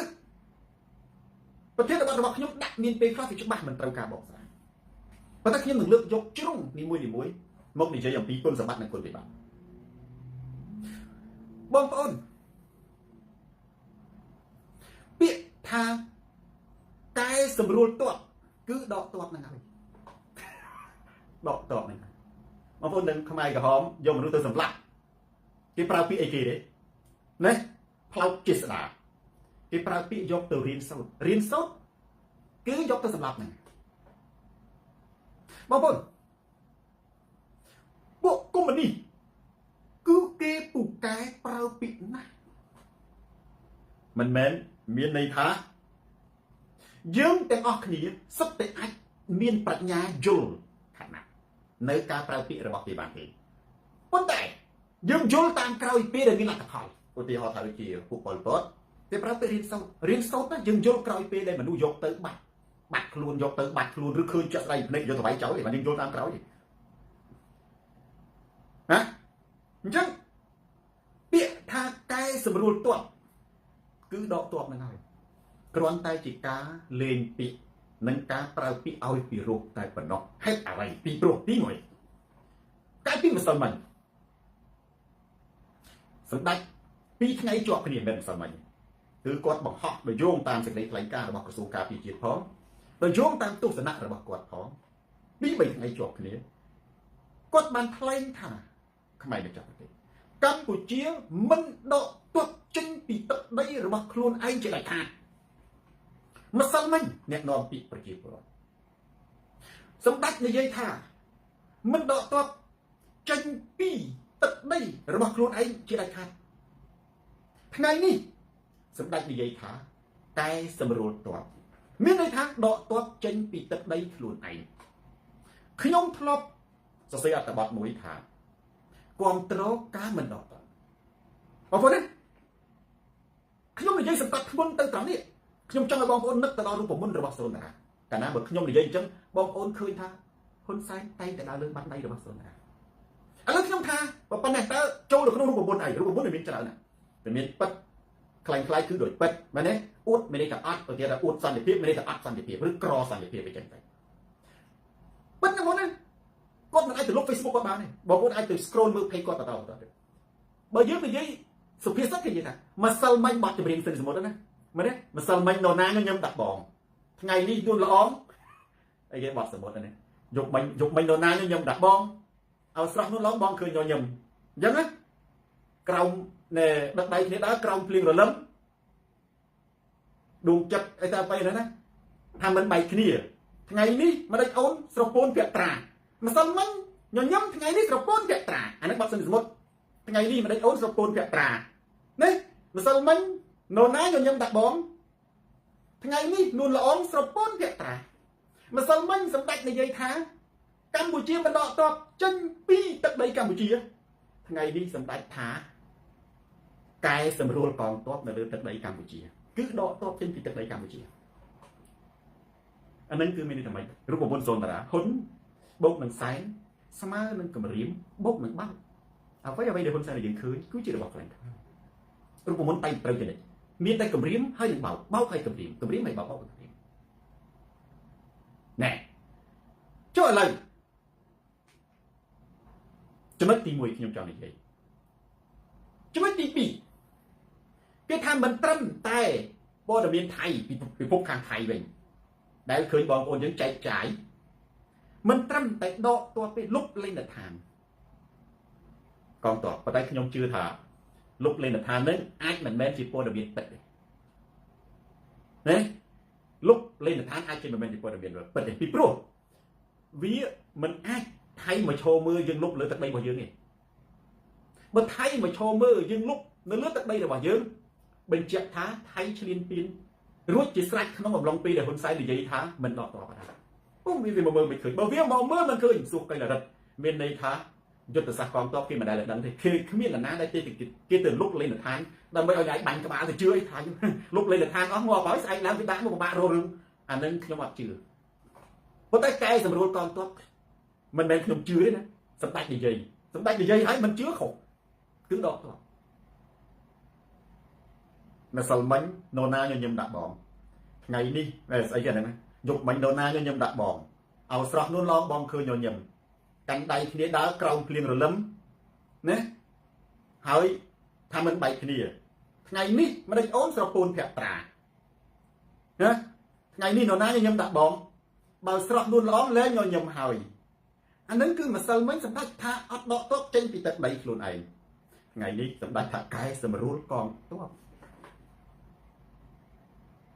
ដោយបបសិនសមុទ្របងប្អូនបបសិនសមុទ្រមានឆ្លុះបញ្ចាំងពីបកភាពច្រើនណាដូចបបឥឡូវថ្ងៃនេះនរណាយកមិញនរណាញញឹមដាក់បងថ្ងៃនេះនួនល្អណាធ្វើមុខស្រពូនត្រូវបបសិនសមុទ្រមួយទៀតគឺបងប្អូនចាប់អារម្មណ៍ឆ្លុះបញ្ចាំងអំពីសច្ចធម៌ដែរគឺកបីស៊ីស្រូវបងមិនសូវហ៊ានដេញកបីដើរចេញបងដេញឲ្យស្រីមើលមានប្រភេទមនុស្សខ្លះកាលពីកបីដើរពេលដែរណាធីតា TK ពេលដែលកបីស៊ីស្រូវហ្នឹងអត់ហ៊ានទេកបីដើរចេញដេញឲ្យស្រីមើលមានអានេះហៅពួកអាយុមុខនេះតាំងពេលនេះបាត់ហើយបានធ្វើឯងចេញមកឯងក្អាងចំណុចទី2រំលឹកថាជុំលីចុះការដកទ័ពនៅក្នុងកលៈទេសៈនេះដែលសម្ដេចអះអាងថាដើម្បីបញ្ជិះសង្គ្រាមបង្ហូរឈាមគ្នាក្តាប់សវ៉ាតើជាហេតុផលអាចទទួលយកបានដែរឬទេអានេះគឺជាសំណួរបើសម្រាប់សូនតារាខ្ញុំនិយាយឈរលើផលប្រយោជន៍ជាតិអ្វីដែលខ្ញុំនិយាយនេះគឺដើម្បីផលប្រយោជន៍ជាតិដកឬក៏ដាក់តើមានផលប្រយោជន៍អីនេះចឹងស្រាប់ឥឡូវយើងចោទសួរទៅវិញតើថៃបានកែសម្រួលដែរឬទេបើយោងតាមអត្ថបទគាត់ថាភាគីទាំងពីរកែសម្រួលនៅក្នុងតំបន់ចំនួនបើសិនជាថៃក៏ដកយើងក៏ដកប៉ុន្តែតំបន់នោះគឺស្ថិតនៅក្នុងតំបន់ការពារកាន់កាត់អានេះគឺអត់ខុសទេហេតុអីពីព្រោះខ្ញុំអាចប្រើពាក្យខុសពីសម្ដេចគឺត្រឡប់ទៅរកស្ថានភាពដើមបើខ្ញុំចូលចិត្តប្រើពាក្យឲ្យត្រូវណាកែសម្រួលទ័ពឬក៏ដកទ័ពស្មើនឹងចាញ់ព្រៀបឬក៏ខ្លាចភាគីមកខាងទៀតខ្លាចភាគីមកខាងទៀតស្មើនឹងចុះញោមប៉ុន្តែបើត្រឡប់ទៅរកស្ថានភាពដើមមានន័យថាម៉េចបងប្អូនប្រទេសណាក៏ប្រទេសបារាំងក៏ដោយប្រទេសអាមេរិកក៏ដោយព្រំដែនដូចពីមុននៅព្រំដែនមិចស៊ីកូអត់មានទាហានទេប៉ុន្តែក្រោយដូណាល់ត្រាំគាត់ឡើងកាន់អំណាចគាត់បញ្ជាទាហានឲ្យទៅព្រំដែនមិចស៊ីកូដើម្បីរារាំងពួកអន្តោប្រវេសន៍ឆ្លងចូលអញ្ចឹងបើសិនជាប្រធានាធិបតីថ្មីឬក៏ដូណាល់ត្រាំខ្លួនឯងក៏ដោយគាត់ដកទ័ពចេញណាពេលគាត់បញ្ជូនទៅ 2000 អ្នកព្រំដែនមិចស៊ីកូគាត់ដកទ័ពចេញអាហ្នឹងបើមនុស្សស្មោះត្រង់ក៏ប្រើពាក្យបន្លំប្រជាជនទេបងណាគេប្រើពាក្យបោកឲ្យប្រជាជនថាប្រុសឯងគឺគេប្រើថាដកទ័ពឬក៏ស្ថានភាពព្រំដែនវិលត្រឡប់ទៅរកភាពប្រក្រតីខឹមណាមានន័យថាទៅរកស្ថានភាពដើមមានន័យថានៅតំបន់ចំនួនហ្នឹងតើពីមុនមានការចល័តទ័ពចល័តអាវុធជីកត្រង់សេដែរទេអត់មានទេប៉ុន្តែសួរថាដីហ្នឹងយើងកាន់កាប់ទេយើងកាន់កាប់អញ្ចឹងបើត្រឡប់ទៅរកភាពដើមមានន័យថាពីមុនមកយើងអត់មានទ័ពទេថៃក៏អត់ទ័ពដែរអញ្ចឹងតំបន់ហ្នឹងត្រូវតែអត់មានទ័ពឈរជើងប៉ុន្តែមានទ័ពការពារព្រំដែន តការពីព្រំដែនត្រូវតែមានគាត់ថាអាទួតតែយើងបញ្ជូនទៅមានសុភាវុធមានអីទៅហ្នឹងគឺយើងអត់មានទេយើងទៅដករៀងខ្លួនអត់ខុសទេមែនទេគូចសម្បងអាហ្នឹងអត់ខុសទេយើងអាចនិយាយបានប៉ុន្តែយើងខ្ញុំអាចយល់ឃើញចំណុចនេះថាហេតុអីបានជាសម្ដេចប្រើពាក្យសម្រួលកងទ័ពពីព្រោះគាត់ខ្មាស់សម្ដីរបស់គាត់និយាយទៅម្សិលមិញហ្នឹងម្សិលមិញណាគាត់ថាមិនដកកងទ័ពចេញពីទឹកដីខ្លួនឯងជាឯកាដល់ថ្ងៃនេះគាត់និយាយថាដកអានឹងវាអត់ប្ររយដូច្នេះត្រូវប្រើពាក្យកែសម្រួលកងទ័ពគាត់ថាខ្ញុំថាតើអានឹងខុសឲ្យត្រូវអត់ខុសទេបងប្អូនប្រទេសយើងមិនអាចបញ្ជូនកងទ័ពទៅប្រឈមមុខដាក់គ្នានៅតាមបញ្ហាព្រំដែនបានទេកម្ពុជាកងទ័ពមិនអាចយកទៅអានឹងគឺត្រៀមសង្គ្រាមខុសហើយសម្ដេចគិតត្រូវហើយអានឹងគិតត្រូវហើយប៉ុន្តែត្រូវឯកភាពទាំងសងខាងណាទោះជាគាត់ថាមិនដកអានឹងជាគោលជំហរប៉ុន្តែបើមានការឯកភាពទាំងសងខាងការដកដើម្បីឲ្យស្ថានភាពត្រឡប់ទៅរកភាពដើមយើងប្រើពាក្យចេះដើម្បីឲ្យស្ថានភាពត្រឡប់ទៅរកភាពដើមគឺជាក្តីប្រាថ្នារបស់យើងទាំងអស់គ្នាអ្នកណាដែលចង់ឲ្យបាញ់គ្នាបងប្អូនខ្ញុំមិនចង់ទេថៃប្រជាជនថៃក៏មិនប្រាថ្នាប្រជាជនខ្មែរក៏មិនប្រាថ្នាអាហ្នឹងណាអញ្ចឹងជារឿងត្រឹមត្រូវដែលភាគីទាំងសំខាន់គុំបន្ថែមតាភាពតានតឹងដោយកម្លាំងយោធាពីព្រោះតែហ៊ានបើដាក់ទល់មុខគ្នាតាមមកទឹកបាញ់គ្នាเลยមិនខ្ញុំកូនទាហានណាឪពុកខ្ញុំទាហានមែនទេក្រោយពេលគេប្រើធ្វើសង្គ្រាមឆ្អែតឆ្អន់លែងមានប្រយោជន៍គេយកទៅដាក់ទុកអានេះខ្ញុំមិនយល់បងប្អូនណាទាហានប្រឈមមុខដាក់គ្នាឌីក៏ដោយបៃសាដល់ចិនក៏ដោយឌីក៏ដោយអាដាក់ទាហានហ្នឹងដាក់ឃើញមុខគ្នាតែ2 3ថ្ងៃគឺបាញ់គ្នាហ្មងកុំថាអត់អីទេគាត់អញចូលរៀងខ្លួនអញអត់ទេបងប្អូនសាក់ទាហានណាតែដាក់តែខ្ញុំអ្នកនៅទាហានរាប់សិបឆ្នាំខ្ញុំស្គាល់ចិត្តសាស្ត្រហ្នឹងណាតែទល់មុខគ្នាបាញ់គ្នាតែបាត់ក្របប៉រីកអាហ្នឹងរីកដូចគ្រឿងចេះប្រេងរីកគូគ្រប់តំបន់អញ្ចឹងបើស្តាមខ្ញុំយល់ណាខ្ញុំថាការដកទ័ពចេញទាំងសងខាងនៅតំបន់ចំនួនដើម្បីទុកលទ្ធភាពឲ្យមានការដោះស្រាយមិនខុសទេមិនចាំបាច់ណែខ្លាចប្រជាជនថាមិនខុសទេគឺហេតុផលត្រឹមត្រូវណាសម្ដេចថាដើម្បីបញ្ជាសង្គ្រាមមហោឈាមសង្គ្រាមមហោឈាមហើយមិនមែនប៉ះពាល់តែកងទ័ពទេព្រំដែនផ្លោងប្រជាជនរស់នៅតាមជាដែនត្រូវទាំងអស់ប៉ុណ្ណឹងគេកិច្ចទៅណាទេជិះអានឹងឲ្យបានប៉ុន្តែគាត់ថាជិះហ្នឹងជិះយ៉ាងដូចម្ដេចផ្ដាំខ្ញុំនៅតែឲ្យរដ្ឋាភិបាលរក្សាជំហរផ្ដាំបងប្អូនមានចាំសូនតារានៅអ្វីព្រឹត្តិការណ៍បច្ចុប្បន្នគឺដើរចូលអ្វីដែលសូនតារាមើលឃើញដូចបាត់ដៃទាំងអស់បងប្អូនប្រធានបទខ្ញុំដាក់តាំងពីថ្ងៃពុធដល់ពីសប្តាហ៍នេះខ្ញុំថាថៃអាងសាច់ដុំអាងសេដ្ឋកិច្ចអាងកម្លាំងទ័ពអាងសភាវុធនឹងប្រើកម្លាំងដាក់សម្ពាធឲ្យកម្ពុជាចុះញ៉អត់ខុសទេបងប្អូនអត់ខុសទេដើម្បីកុំឲ្យយើងប្តឹងនឹងទាញយើងឲ្យចូលទៅការចរចាហើយដែលខ្ញុំនិយាយថាចរចាគឺសុំចៃណាចុះបើយើងប្តឹងថៃវៃលុកពិភពលោកនឹងកោតទៅប៉ុន្តែចុះបើយើងខ្លាចយើងកិច្ចគឺថៃនឹងប្រើកម្លាំងបន្លាចយើងរហូតទាល់តែយកបានបើកាលណាវាខំបានមកដុំហើយវាលេបចូលពោះវាអត់ខ្ជាក់ទេគុកទ្រូងអ្មេចក៏អត់ឈ្នះហើយកម្លាំងយើងណាអត់មានគ្រប់គ្រាន់សម្រាប់គុកទ្រូងគុកខ្នងថៃឲ្យខ្ជាក់ទេមានតែទៅជាលិមុខហើយតែវាលេបហើយលេបហើយមិនខ្ញុំនិយាយថាខ្លាចបងប្អូនតើសម្ដេចគាត់ប្រើវិធីអីដើម្បីណាកំទេចប្រជាធិបតេយ្យក្នុងប្រទេសកម្ពុជានេះគឺគាត់ប្រើគុកខ្នោះច្រវាច់ហើយតែបានជាមនុស្សនៅក្នុងប្រទេសកម្ពុជាខ្លាចមិនហ៊ានបញ្ចេញមតិពីព្រោះគេខ្លាចគុកពេលដែលមនុស្សនៅក្នុងប្រទេសកម្ពុជាទាំងអស់ខ្លាចគុកខ្នោះច្រវាច់ហ៊ុនសែនគឺគាត់មិនដែលសោកស្ដាយមិនដែលខ្លាចនឹងប្រើគុកខ្នោះច្រវាច់ដើម្បីកាន់អំណាចទេពីព្រោះគាត់កាន់អំណាចដោយសារតែការគំរាមនិងគុកខ្នោះច្រវាច់មិនមែនដោយសារតែការរៀបចំការបោះឆ្នោតទេដូចគ្នាបើយើងខ្លាចគុកខ្នោះច្រវាក់នៅក្នុងប្រទេសកម្ពុជាហ៊ុនសែននឹងមិនឈប់មិនដកថយចំពោះការប្រើគុកនិងខ្នោះច្រវាក់ឡើយបើមនុស្សនៅក្នុងប្រទេសកម្ពុជា2លានអ្នកដើរចូលគុកខ្ញុំឧទាហរណ៍កុំដើរគម្រប់ទៅស្រុកថៃធ្វើការហ៊ុនសែននឹងអត់មានវិធីសាស្ត្រប្រើគុកណាដើម្បីទៅគំរាមមនុស្សទេអត់មានវិធីសាស្ត្រណាយកគុកខ្នោះច្រវាក់គុកខ្នោះច្រវាក់នោះវាអត់ខ្លាចគុកផងដូចគ្នាថៃណាវានឹងប្រើវិធីហ្នឹងដើម្បីគំរាមយើង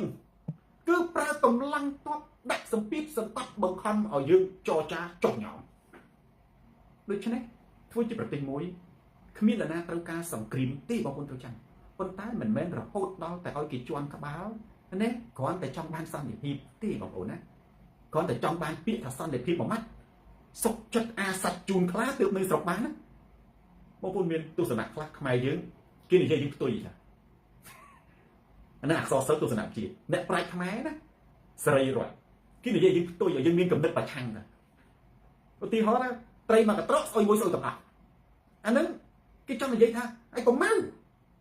ប៉ុន្តែខ្មែរយើងខ្លះយល់មិនដល់គេថាត្រីមកកត្រកស្អុយមួយស្អុយទាំងអស់សូរីវាខ្មែរយើងគេចង់ថាត្រីមកកត្រកស្អុយមួយគឺស្អុយតែមួយទេការពិតណាត្រីមកកត្រកស្អុយមួយស្អុយទាំងអស់គឺជាពាក្យសក់គឺជាពាក្យឡងទៅដល់មនុស្សមួយកំណត់មួយដែលឃើញថាឲ្យតែឃើញអានឹងមួយជាដើមមកគេដល់ទៅពេលអញ្ចឹងទៅយើងក៏យកអានឹងមកប្រើថាត្រីមកកត្រកស្អុយមួយស្អុយមួយស្អុយមួយគឺស្អុយទាំងអស់គឺគេឲ្យយើងប្រឆាំងណាដូចពាក្យថាអាសាច់ជូនខ្លាទើបនៅស្រុកបានអានឹងគេឲ្យយើងសម្រាប់ខ្លាពាក្យប្រឆាំងណាត្រីមួយកត្រកស្អុយមួយស្អុយទាំងអស់គេឲ្យយើងកុំវិនិច្ឆ័យទាំងមូលឲ្យមើលទៅលើបុគ្គលម្នាក់អាសាច់ជូនខ្លាទើបនៅស្រុកបានគេឲ្យយើងអាសាច់យើងទេគេឲ្យយើងសម្រាប់កូនចៅយើងយកទៅឲ្យខ្លាស៊ីដើម្បីមិនได้បាននៅស្រុកទេគឺគេឲ្យសម្រាប់ខ្លាអានឹងសភាសខ្មែរយើងគឺបង្កប់ទៅដោយភាពផ្ទុយមានច្រើនណាស់នេះដែលវាបង្កប់ទៅដោយភាពផ្ទុយដែលយើងយល់ច្រឡំអញ្ចឹងកន្លែងនេះបើសម្រាប់ទស្សនៈសូនារាការដកកងទ័ពរៀងខ្លួនត្រឡប់ទៅរកសភាពដើមបញ្ជិះចំនួនព្រំដែនការបង្ហូរឈាមគ្នាគឺជារឿងត្រឹមត្រូវប៉ុន្តែប្តឹងដើម្បីអនុម័តសន្មត់ឲ្យច្បាស់តាមផ្លូវអន្តរជាតិអំពីព្រំដែនកម្ពុជាមិនត្រូវដកថយទេប្តឹងគឺប្តឹងទោះថៃគម្រាមក៏ដោយបើថៃគម្រាមបានថ្ងៃនេះថៃនឹងមិនឈប់គម្រាមដើម្បីលេបត្របាក់ទឹកដីយើងឡើយហើយគេកាន់តែគម្រាមខ្លាំងទៀតនៅពេលណាយើងខ្លាចកាន់តែខ្លាំងដោយដែលប្រជាជននៅក្នុងប្រទេសកម្ពុជាដែលបញ្ចេញមតិអញ្ចឹងខ្លាចគុកហ៊ុនសែនសម្ដេចខ្លួនឯងសួរខ្លួនឯងតើសម្ដេចនឹងញញើតប្រើគុកខ្នោះច្រវាក់រហូតសម្បីទៅឪពុករបស់ខ្ញុំជាជនចូល5ក៏សម្ដេចចាប់ដែរណាតើសម្ដេចនឹងញញើតទេយកអានឹងមកប្រពុតគេហៅថាយកខ្លួនជាឧបមាយកខ្លួនជាឧបមាយកខ្លួនជាឧបមាថាបើយើងធ្វើអីហើយណាគឺអានឹងវាអញ្ចឹងណាអ្នកដទៃក៏អាចធ្វើអញ្ចឹងដែរហាក់នេះព្រោះតែសម្ដេចមែនទេប្រើប្រាស់គុកខ្នោះច្រវាក់ដើម្បីរក្សាស្ថានភាពកាន់អំណាចដោយសារតែមនុស្សខ្លាចដូចជាថៃណាបើយើងខ្លាចថៃនឹងមិនដែលបោះបង់ចោលការប្រើកម្លាំងគេនឹងបញ្ចេញសាច់ដុំបញ្ញាក់យើងឲ្យព្រឹងសាច់តទៀតដូច្នេះយើងមិនត្រូវការសង្គ្រាមទេប៉ុន្តែយើងក៏មិនត្រូវខ្លាចពេលដែលមានគេប្រមាថមើលងាយឬក៏ឈ្លានពានយើងដែរពេលដែលគេប្រមាថពេលដែលគេឈ្លានពានកងទ័ពយើងត្រូវតែប្រតិកម្មប្រជាជនយើងត្រូវតែប្រតិកម្មតូចមែនទេបងប្អូនមានតែយើងខ្លាំងទេប្រជាជនមានទឹកចិត្តល្អបើកាលណាយើងទុនខ្សោយប្រជាជនអត់ដែរប្រទេសខ្លះតូចទេណាពាត់ហុំពាត់ដោយសត្រូវជុំវិញបើវាអត់ខ្លាំងទេថាវាលឺគឺអាជុំវិញនឹងវាលេបតែបាក់ស៊ីតិចហើយខ្ញុំមិនចង់បាច់និយាយឈ្មោះប្រទេសបងប្អូនអាចយល់ប្រទេសខ្លះប្រទេសតូចទេសត្រូវជុំវិញវាយគ្រប់ទិសមែនទេខ្មែរយើងក៏ត្រូវតែរៀបចំខ្លួនមិនត្រូវខ្លាចទេជនជាតិមួយហ្នឹងណាកាលពីនៅខ្លាចគេសម្លាប់ឆ្អឹងកូននៅភ្នំហើយមិនដែលបញ្ឈប់ការខ្លាចស្លាប់របស់ខ្លួនមិនបញ្ចប់មនុស្សដែលប៉ុនសម្លាប់ឲ្យសម្លាប់រហូតតតែពេលខ្លួនខ្លាំងកសាងបានទៅជាប្រទេសទើបក្លែងលែងមាននរណាហ៊ានប៉ះបានខ្មែរយើងណាគឺមិនត្រូវយើងត្រូវតែជៀសប៉ុន្តែកុំខ្លាចមែនទេជៀសឲ្យបានសង្គ្រាមប៉ុន្តែកុំខ្លាចសង្គ្រាមបើខ្លាចតតែខ្លាចទាំងអស់គ្នាថៃក៏ខ្លាចយួនក៏ខ្លាចបើវាគិតតែពីចង់ស៊ីហើយវាយើងខ្លាចចឹងមានតែឲ្យគេស៊ីពាក្យចុងក្រោយនៅក្នុងប្រធានបទទី2សំណាងសុភ័ណ្ឌណាបងប្អូនឥឡូវយោងតាមសាររបស់សម្ដេចដែលនិយាយភាសាគុណធម៌ប្រកបដោយគតិបណ្ឌិតបងប្អូនទៅមើលគឺការពារសន្តិភាពព្រំដែនសន្តិភាពមិត្តភាពសូមបងប្អូនជឿជាក់ហើយយើងនឹងស្វែងរកគ្រប់មធ្យោបាយចរចាដោយសន្តិវិធីដើម្បីកុំឲ្យមានទំនាស់បង្ហូរជាគ្នាអានឹងគឺជាភាសាប្រកបដោយគតិបណ្ឌិតគុណធម៌ដែលខ្ញុំប្រើអត្ថន័យឲ្យបងប្អូនប្រៀបធៀបមើលសារដែលគាត់ប្រើជាមួយខ្មែរយ៉ាងម៉េចគាត់ប្រើជាមួយបរទេសឈ្លានពានទឹកដីបាញ់សម្លាប់ខ្មែរស្លាប់នៅនឹងកន្លែងគឺគាត់ប្រើពាក្យដេវីតវីឡាគុណធម៌សុភាពបុរសជាអាចារ្យប៉ុន្តែជាមួយខ្មែរដើម្បីការពារសន្តិភាពគាត់ប្រើពាក្យកំតិចងើបមួយហ្វាញ់មួយអញ្ចឹងបងប្អូនអាចខ្លឹងណាអាចខ្លឹងមើលជាមួយចៅឈ្លានពានទឹកដីសម្ដេចប្រើពាក្យគុណធម៌ទុនភ្លុនសុភាពរិក្សាដើម្បីការពារសន្តិភាពជាមួយខ្មែរសម្ដេច ប្រើពាក្យកំតិចសាវបងណាសាវជាងពលពតទៀតខ្ទេចដូចថាអានោះវាខ្ទេចមកប្រើពាក្យកំតិចកូនខ្មែរសារុនឹងងើបមួយវាយមួយដើម្បីការពារសន្តិភាពសំណួរតើសម្ដេចជានរណាប្រិយមិត្ត share វីដេអូនេះទៅកាន់ប្រិយមិត្តដទៃទៀតទូរទស្សន៍សូនតាស្រាច់ខោជើងផ្ដាច់ការផ្លាស់ប្ដូរផ្នត់កំណត់តើសម្ដេចជានរណានេះអញ្ចឹងបានជាយើងនៅលើពិភពលោកយើងនេះណាអាមេរិកក៏ដោយនៅបារាំងក៏ដោយគឺគេកំទេចសត្រូវឈ្លានពានឈានមកជំហានលូកដៃដាច់ដៃលូកជើងដាច់ជើងដូចភូមិព្រំដៃណានៅប្រទេសចិនប្រទេសឥណ្ឌាប្រទេសប៉ាគីស្ថានដូចគ្នាកំទេចសត្រូវឈ្លានពានចូលមួយវាយមួយលូកដៃដាច់ដៃលូកជើងដាច់ជើងព្រំដៃណាជាមួយជនជាតិឯងគឺគេប្រើពាក្យមនោសញ្ចេតនារួបរวมសាមគ្គីគ្រប់និន្នាការនយោបាយគ្រប់និន្នាការនយោបាយមានថានិន្នាការនយោបាយអ្វីក៏អាចរស់នៅជាមួយគ្នាបានដែរប៉ុន្តែហ៊ុនសែនផ្ទុយវិញជាមួយចៅបរទេសឈ្លានពានទឹកដីសម្ដេចជាមនុស្សប្រកបដោយគុណធម៌គួរឲ្យគោរពដើម្បីការពារសន្តិភាពប៉ុន្តែជាមួយខ្មែរជាតិសាសន៍ខ្លួនឯងគឺកំទេចនិងងើបមួយវាយមួយដើម្បីការពារសន្តិភាពអញ្ចឹងតើមួយណាបើសិនជាយើងនិយាយថាសន្តិភាពប្រទេសកម្ពុជាបច្ចុប្បន្នកើតឡើងដោយសារអ្វីកើតឡើងដោយសារកំទេចព្រៃផ្សៃឬកើតឡើងដោយសារតែគុណធម៌កើតឡើងដោយសារតែគុណធម៌អញ្ចឹងហើយបានជាខ្ញុំសារចុងក្រោយណាបងប្អូននៅក្នុងប្រធានបទនេះដើម្បីយើងចូលទៅដល់របៀបផ្សេងៗបន្តិចបងប្អូនចាំទ្រឹស្ដីសូនតារាចូលទ្រឹស្ដីសូនតារាទៀតដែលខ្ញុំនិយាយកាលពីសម្ដេចគាត់អួតថាហ៊ុនម៉ាណែតជួបរុស្ស៊ីនិងអ៊ីស្រាអែលគេឲ្យយកគំរូតាមសម្ដេចណាសវណ្ណខ្មែរខ្ញុំប្រាប់ថាអញ្ចេះទ្រឹស្ដីសូនតារាត្រូវមួយទៀតគឺនៅក្នុងសង្គមអយុត្តិធម៌ខ្ញុំអានប្រហែលតើមាននរណាបន្ថែមមែនទេសកុនតេរីអូមីសានៅក្នុងសង្គមអយុត្តិធម៌អ៊ុំរ៉ូខ្ញុំបាននិយាយរឿងសង្គមយុត្តិធម៌នៅអឺរ៉ុបទេអឺរ៉ុបអត់មានជំនួសព្រំដែនទេផលខ្ញុំចង់អានខមមិនបងប្អូនយើងបន្ថែមអានោះសិតតែជាទ្រឹស្ដីត្រូវបុណ្ណានៅក្នុងសង្គមអយុត្តិធម៌អីគេអ្នកណាសរសេរម្នាក់ត្រូវគឺបាន100សវណ្ណពិសិដ្ឋអត់ទាន់ឃើញឆ្លើយទេសម្បត្តិទឹមគឺបងប្អូនណាអត់ទាន់ឃើញឆ្លើយដែរជាមួយបរទេសចោលឈ្លានពានទឹកដីបានសម្លាប់ខ្មែរប្រើពាក្យគុណធម៌ការពារសន្តិភាពជាមួយខ្មែរប្រើពាក្យកំទេចងើបមួយវាយមួយការពារសន្តិភាពអានេះសៃឡាអត់ទាន់ឃើញឆ្លើយហ្គាល់ហ្វាញ់អត់ទាន់ឃើញឆ្លើយហើយមានបងប្អូនយើងឆ្លើយសៀងសគុណមែនទេវិនវិននៅក្នុងសង្គមឬពិភពអយុត្តិធម៌តែខ្ញុំឆ្លើយតបទៅសម្ដេចក៏ជាមេរៀនដែរគាត់យល់មែនទេគាត់អាចយល់អំពីនៃទ្រឹស្ដីនយោបាយបន្ថែមព្រោះគាត់កំពូលអ្នកនយោបាយហើយប៊ុនធឿនធីរីសេងអត់ទាន់ឃើញឆ្លើយទេប៊ុនឡុងហៀងឬមួយក៏កំពុងតែឆ្លើយអង្គពិសិដ្ឋកំពុងសរសេរស៊ីលកេបាទស៊ីលកេ100បន្ទុកមែនទេត្រូវហើយស៊ីលកេគាត់ប្រើពាក្យមិនត្រូវ100%ប៉ុន្តែអានឹងនៃ100បន្ទុកពេជ្រលេងអត់ទាន់ឃើញឆ្លើយបាទឃើញស៊ីលកេមួយទេដែលឆ្លើយត្រូវបាទឈៀងសុកកាន់100បន្ទុក100ពេជ្រហ្មងហ្នឹងប៉ាហេង100បន្ទុកដែរមែនទេបងប្អូននៅក្នុងសង្គមអយុត្តិធម៌ឬក៏ពិភពអយុត្តិធម៌អ្នកខ្លាំងកំណត់សន្តិភាពដូច្នេះហើយបានជាប្រទេសយើងមិនត្រូវបង្រៀនមនុស្សឲ្យខ្សោយទេត្រូវបង្រៀនមនុស្សឲ្យខ្លាំង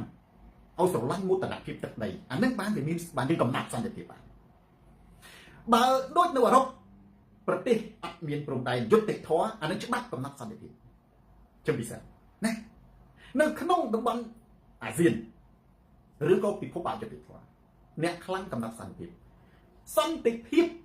របស់ជនទុនខ្សោយដូចជាឪពុករបស់ខ្ញុំកំណត់ដោយហ៊ុនសែនប៉ុន្តែសន្តិភាពប្រទេសកម្ពុជាកំណត់ដោយប្រទេសថៃនិងប្រទេសវៀតណាមបើប្រទេសថៃនិងប្រទេសវៀតណាមអត់ឈ្លានពានយើងមានសន្តិភាពព្រោះយើងមិនដែលប្រាថ្នាចង់ទៅឈ្លានពានគេទេបាទនេះខ្ញុំលើកឧទាហរណ៍អញ្ចឹងកុំអួតណាបើសិនគីមីសមែនទេអ្នកខ្សោយកំណត់សន្តិភាពដូច្នេះនៅក្នុងសង្គមសត្វដេរឆានដែលខ្ញុំប្រើន័យធៀបណាឆ្លុះកំណត់សន្តិភាពឲ្យខ្លាហើយហ្នឹងខ្ញុំតែងតែលើកឧទាហរណ៍រឿងហ្នឹងគឺច្បាស់ណាស់ដូចជាឪពុករបស់ខ្ញុំមិនអាចកំណត់សន្តិភាពព្រោះគាត់ខ្សោយជន់ស្លុកត្រង់ណាគាត់ជាមន្ត្រីចាស់ជរាចូលនិវត្តន៍នៅក្នុងប្រទេសកម្ពុជាអញ្ចឹងហ៊ុនសែនកំណត់សន្តិភាពឲ្យគាត់សុខសวัสดิភាពឪពុករបស់ខ្ញុំនិងក្រុមគ្រួសារគឺអត់កំណត់ដោយសូនតារាទេកំណត់ដោយហ៊ុនសែនណាចុះសូនតារាអាចកំណត់ខ្ញុំអាចកំណត់សន្តិភាពឲ្យឪពុករបស់ខ្ញុំនិងក្រុមគ្រួសារបានទេបានលកទឹកណាខ្ញុំអោនក្បាលចុះចូលបរិច្ចាគ ដូចគ្នាបើកម្ពុជាខ្សោយតើអាចកំណត់សន្តិភាពឲ្យប្រទេសដែលខ្លាំងចង់ស៊ីយើងបានទេអត់ទេចុះហ៊ុនសែនអាចកំណត់សន្តិភាពបានជាមួយប្រទេសដែលខ្លាំងចង់ស៊ីយើងទេបានដោយវិធីអីដូចសូនរាជទាល់តែអោនក្បាលកាត់ទឹកដីឲ្យគេបរិច្ចាគព្រមកាត់ទឹកដីឲ្យគេអានោះបានគេឲ្យសន្តិភាពរបស់យើងសូនតារាហ្នឹងដើម្បីឲ្យឪពុកមានសុខសុវត្ថិភាពចេញពីគុកឪពុកម្ដាយក្រុមគ្រួសារមានសុខសុវត្ថិភាពផុតពីការគំរាមកំហែងទាល់តែខ្ញុំចុះចូលបរិច្ចាគទាល់តែខ្ញុំអោនក្បាលចុះចូលអានេះគឺអត់មានអីទេដូចគ្នាបើខ្ញុំមិនឲ្យអ្វីទៅហ៊ុនសែនមិនចុះចូលទៅហ៊ុនសែនទេគឺក្រុមគ្រួសារឪពុករបស់ខ្ញុំនឹងត្រូវbịចាប់ពីចំណាប់ខ្មាំងដោយអត់មានការកាត់ទោសទេធម្មតាច្បាប់បងប្អូនគ្រឿងញៀនស្អីក៏ដោយសម្រាប់មនុស្សគឺគេមានទោសបងប្អូនឪពុកខ្ញុំក៏មានទោសគេយកទៅដាក់ចោលអានឹងគេហៅថាចំណាប់ខ្មាំងណាបងប្អូនដែលខ្ញុំបញ្យល់គណៈបព្វជិជនមើលបញ្យល់ណាបញ្យល់គណៈបព្វជិជនខ្លះគាត់ដឹងប៉ុន្តែអាអ្នកឆ្លាតគេនិយាយផ្សេងអាអ្នកដែលគ្នាល្ងងគ្នានិយាយតាមកំហឹងអានឹងឲ្យតែខ្ញុំនិយាយថាសន្តិភាពកំណត់ដោយអ្នកខ្លាំងអញ្ចឹងនៅក្នុងប្រទេសកម្ពុជាយើងមិនត្រូវនេះកាប់សម្លាប់បែកបាក់សាមគ្គីរវាងជនជាតិឯងទេគឺត្រូវធ្វើឲ្យមានការសាមគ្គីភាពគ្នាខ្លាំងបំផុតសាមគ្គីភាពគ្នាខ្លាំងបំផុតការសាមគ្គីភាពគ្នាខ្លាំងប្រទេសយើងតូចទៅដល់ចំនួនប្រជាជនជាតិតិចជាងគេក៏ដោយក៏គេមិនញើសឈ្លានពានយើងដែរហើយកុំខ្លាចជាមួយនឹងការឆ្លើយតបទៅនឹងការឈ្លានពានណាការខ្លាចគេនឹងបន្តបន្លាចរហូតទាល់តែបានជោគជ័យប្រិយចំណែក share វីដេអូនេះទៅកាន់ប្រិយចំណែកដទៃទៀតទូរទស្សន៍សូតាស្រាត់ខោជន់ផ្ដាច់ការផ្លាស់ប្ដូរផ្នត់គំនិតយើងចូលទៅដល់របៀបរយៈចុងក្រោយបាទស្រីរតសៀមរាបចូលស្ដាប់ក្រោយគេអត់ចប់ហើយទៅមើលខាងដើមវិញសម្បត្តិទឹមបើយើងខ្សោយមិនអាចកំណត់សន្តិភាពបានទេកំណត់ទេណាឥឡូវថៃកំណត់ទៅដាក់ក៏ថៃដាក់មុនបាទនេះទៅថាដកទាំងអស់គ្នាបិទព្រំដែនក៏ថៃបិទមុនថៃកំណត់ទៅបងចុះបងប្អូនថាគេថាចុះចូលស្ដាប់សូនតារាហ្នឹងគឺកតិបណ្ឌិតស្ដាប់អ្នកប្រាជ្ញនិយាយបងណាចាំមិនថាហ៊ុនសែនគាត់មានសំណាងនេះមិនមែនសូនតារាមានសំណាងទេហ៊ុនសែនមានសំណាងដែលគាត់កើតទាន់សម័យអ្នកប្រាជ្ញបានស្ដាប់អ្នកប្រាជ្ញនិយាយអានេះយើងនិយាយលេងតិចចុះនៅក្នុងប្រធានបទចុងក្រោយហើយសួរតែសូនតារានិយាយហ្នឹងអួតថាអួតក៏បានដែរអួតមិនថាអត់មកគ្នាអត់មែនខ្ញុំមិនអ្នកប្រាជ្ញទេបាទនេះខ្ញុំនិយាយអួតទៅចុះប៉ុន្តែសួរតែចុះអួតហ្នឹងត្រូវទេត្រូវបងប្អូនសួរនៅប្រជាជនគូសុភាពសួរនៅ30ជាអ្នកដែលបានរៀនសូត្រពុទ្ធសាសនាត្រឹមត្រូវមនុស្សដែលមានសំណាងមិនមែនជាមនុស្សដែលមានទ្រព្យសម្បត្តិហូរហៀនេះជាផ្នែកមួយនៃសំណាងទេណាមនុស្សដែលមានសំណាងគឺមនុស្សគេហៅថាមានមនុស្សដែលមានគឺគាត់សំដៅទៅលើកបចង់មានសំណាងមនុស្សដែលមាននៅក្នុងពុទ្ធសាសនាទី1គឺមានជីវិតគឺស្មើនឹងមានណាបងប្អូនថាខ្ញុំក្រណាយើងមានជីវិតណាជីវិតហ្នឹងគឺមានខួរក្បាលមានដៃមានជើងតម្រូវឲ្យយើងប្រើប្រាស់វាគាត់តែយើងមានកម្រិតទំហំប៉ុណ្ណាទ្រព្យសម្បត្តិប៉ុណ្ណាជាសមត្ថភាពរបស់យើងមានទី1គឺមានជីវិតក្នុងចំណោមមានទាំងអស់ហ្នឹងគឺមានទី2គឺមានប្រាជ្ញាបងប្អូនទៅសួរអ្នកដែលរៀនអ្នកប្រាជ្ញពុទ្ធសាសនាសូនតារានិយាយគាត់ចង់បញ្ជាក់មានទី3បងណាគឺមានអាយុទាន់សម័យអ្នកប្រាជ្ញបងប្អូនយើងសិនអ្នកក្រោយណាហេតុអីយើងកើតអត់ទាន់ចំនួនប្រពុតផងបងប្អូនមើលអ្នកដែលកើតទាន់ចំនួនប្រពុតអ្នកដែលមានជីវិតក្នុងកំឡុងពេលដែលប្រពុតកំពុងតែត្រាស់ដឹងមួយទៀតអ្នកដែលកើតទាន់ចំនួនអ្នកប្រាជ្ញក្រៅពីប្រពុតដូចជាព្រះអរហន្តនៅក្នុងប្រពុតហៅព្រះដែលអស់កលៈមែនទេហើយយើងមានតែកើតទាន់ចំនួននៃសង្គ្រាមលោកប្រជាជនកើតទាន់អៃស្តាញអ្នកប្រាជ្ញអាល្លឺម៉ង់ហើយរត់ទៅអាមេរិកអញ្ចឹងបងប្អូនមានណាមានទ្រព្យសម្បត្តិមានជីវិតគឺមានសុខភាពគឺមានមែនទេមានចំណេះដឹងគឺមានប្រាជ្ញាគឺមានជីវិតទាន់អ្នកប្រាជ្ញគឺមានអានឹងមានដោយកម្រពីព្រោះអ្នកប្រាជ្ញមិនមែនកើតឡើងសម្បូរហូរហៀដូចត្រីនៅក្នុងទន្លេទេបងប្អូនអ្នកប្រាជ្ញនៅក្នុងលោកនេះគឺកើតឡើងដោយកម្របើយើងនិយាយនៅក្នុងសាសនាពុទ្ធបើយើងសាសនាផ្សេងទៀតអានឹងមិនងាយព្រះបញ្ជូនអ្នកប្រាជ្ញមកទេណាអ្នកប្រាជ្ញព្រះអ្នកកំណត់ណាព្រះគេហៅបញ្ជូនអ្នកប្រាជ្ញមកក្នុងរយៈពេល200-300ឆ្នាំបានវាមានមួយវានៅប្រទេសនេះប្រទេសនោះអញ្ចឹងអ្នកណាដែលកើតទាន់ចំនួនអ្នកប្រាជ្ញអ្នកនោះហៅថាអ្នកមានបុណ្យណាបងណាហៅថាអ្នកមានសំណាងអញ្ចឹងគេថាសូនតារាមានសំណាងបានឃើញទៅជួបហ៊ុនខ្ញុំដែរជួបគាត់យើងត្រូវនិយាយត្រឡប់តែចេះវិញហ៊ុនសែនមានសំណាងដែលកើតទាន់ចំនួនអ្នកប្រាជ្ញហើយពាក្យដែលសូនតារានិយាយសុទ្ធតែជាគតិបណ្ឌិតប្រិយចំណែក share វីដេអូនេះទៅកាន់ប្រិយចំណែកទៀតឯកឧត្តមសៀងប្រអាប់ទូរទស្សន៍សូនតាស្រាត់ខោជន់ផ្ដាច់ការផ្លាស់ប្ដូរផ្នត់គំនិតដោយសារតែអស់សំណួរអត់មានសំណួរទេហើយពេលវេលាមានកំណត់ខ្ញុំសូមបញ្ចប់ការផ្សាយផ្ទាល់ដែលត្រឹមតែចប់អរគុណប្រិយមិត្តធីតាដែលបានតាមដានទស្សនាការផ្សាយផ្ទាល់នេះតាមបណ្ដាលចប់ share វីដេអូនេះទៅកាន់ប្រិយមិត្តដទៃទៀតទូរទស្សន៍សូនតារាត្រពីណាការផ្លាស់ប្ដូរផ្នត់គំនិតត្រពីនោះការផ្លាស់ប្ដូរផ្នត់គំនិតត្រពីណាការយល់ដឹងត្រពីនោះស្ដាប់សូនតារាកើនបញ្ញាផ្លែតស្ដាប់ហ៊ុនម៉ាណែតអត់ទឹកដល់មែនទែនស្ដាប់ហ៊ុនសែនកើតរោគចិត្តចាញ់ក្មេងកតិបណ្ឌិតទៅចាប់ធ្វើបាបទៅ ទូរទស្សន៍សូនតារាស្រាប់ខោជិនបដិការផ្លាស់ប្ដូរផ្នែកគំនិតយើងជួបគ្នាសាជាថ្មីម្ដងទៀតនៅថ្ងៃក្រោយតាមពេលវេលានៅម៉ោងដដែលសូមអរគុណសូមជម្រាបលារាត្រីសួស្តី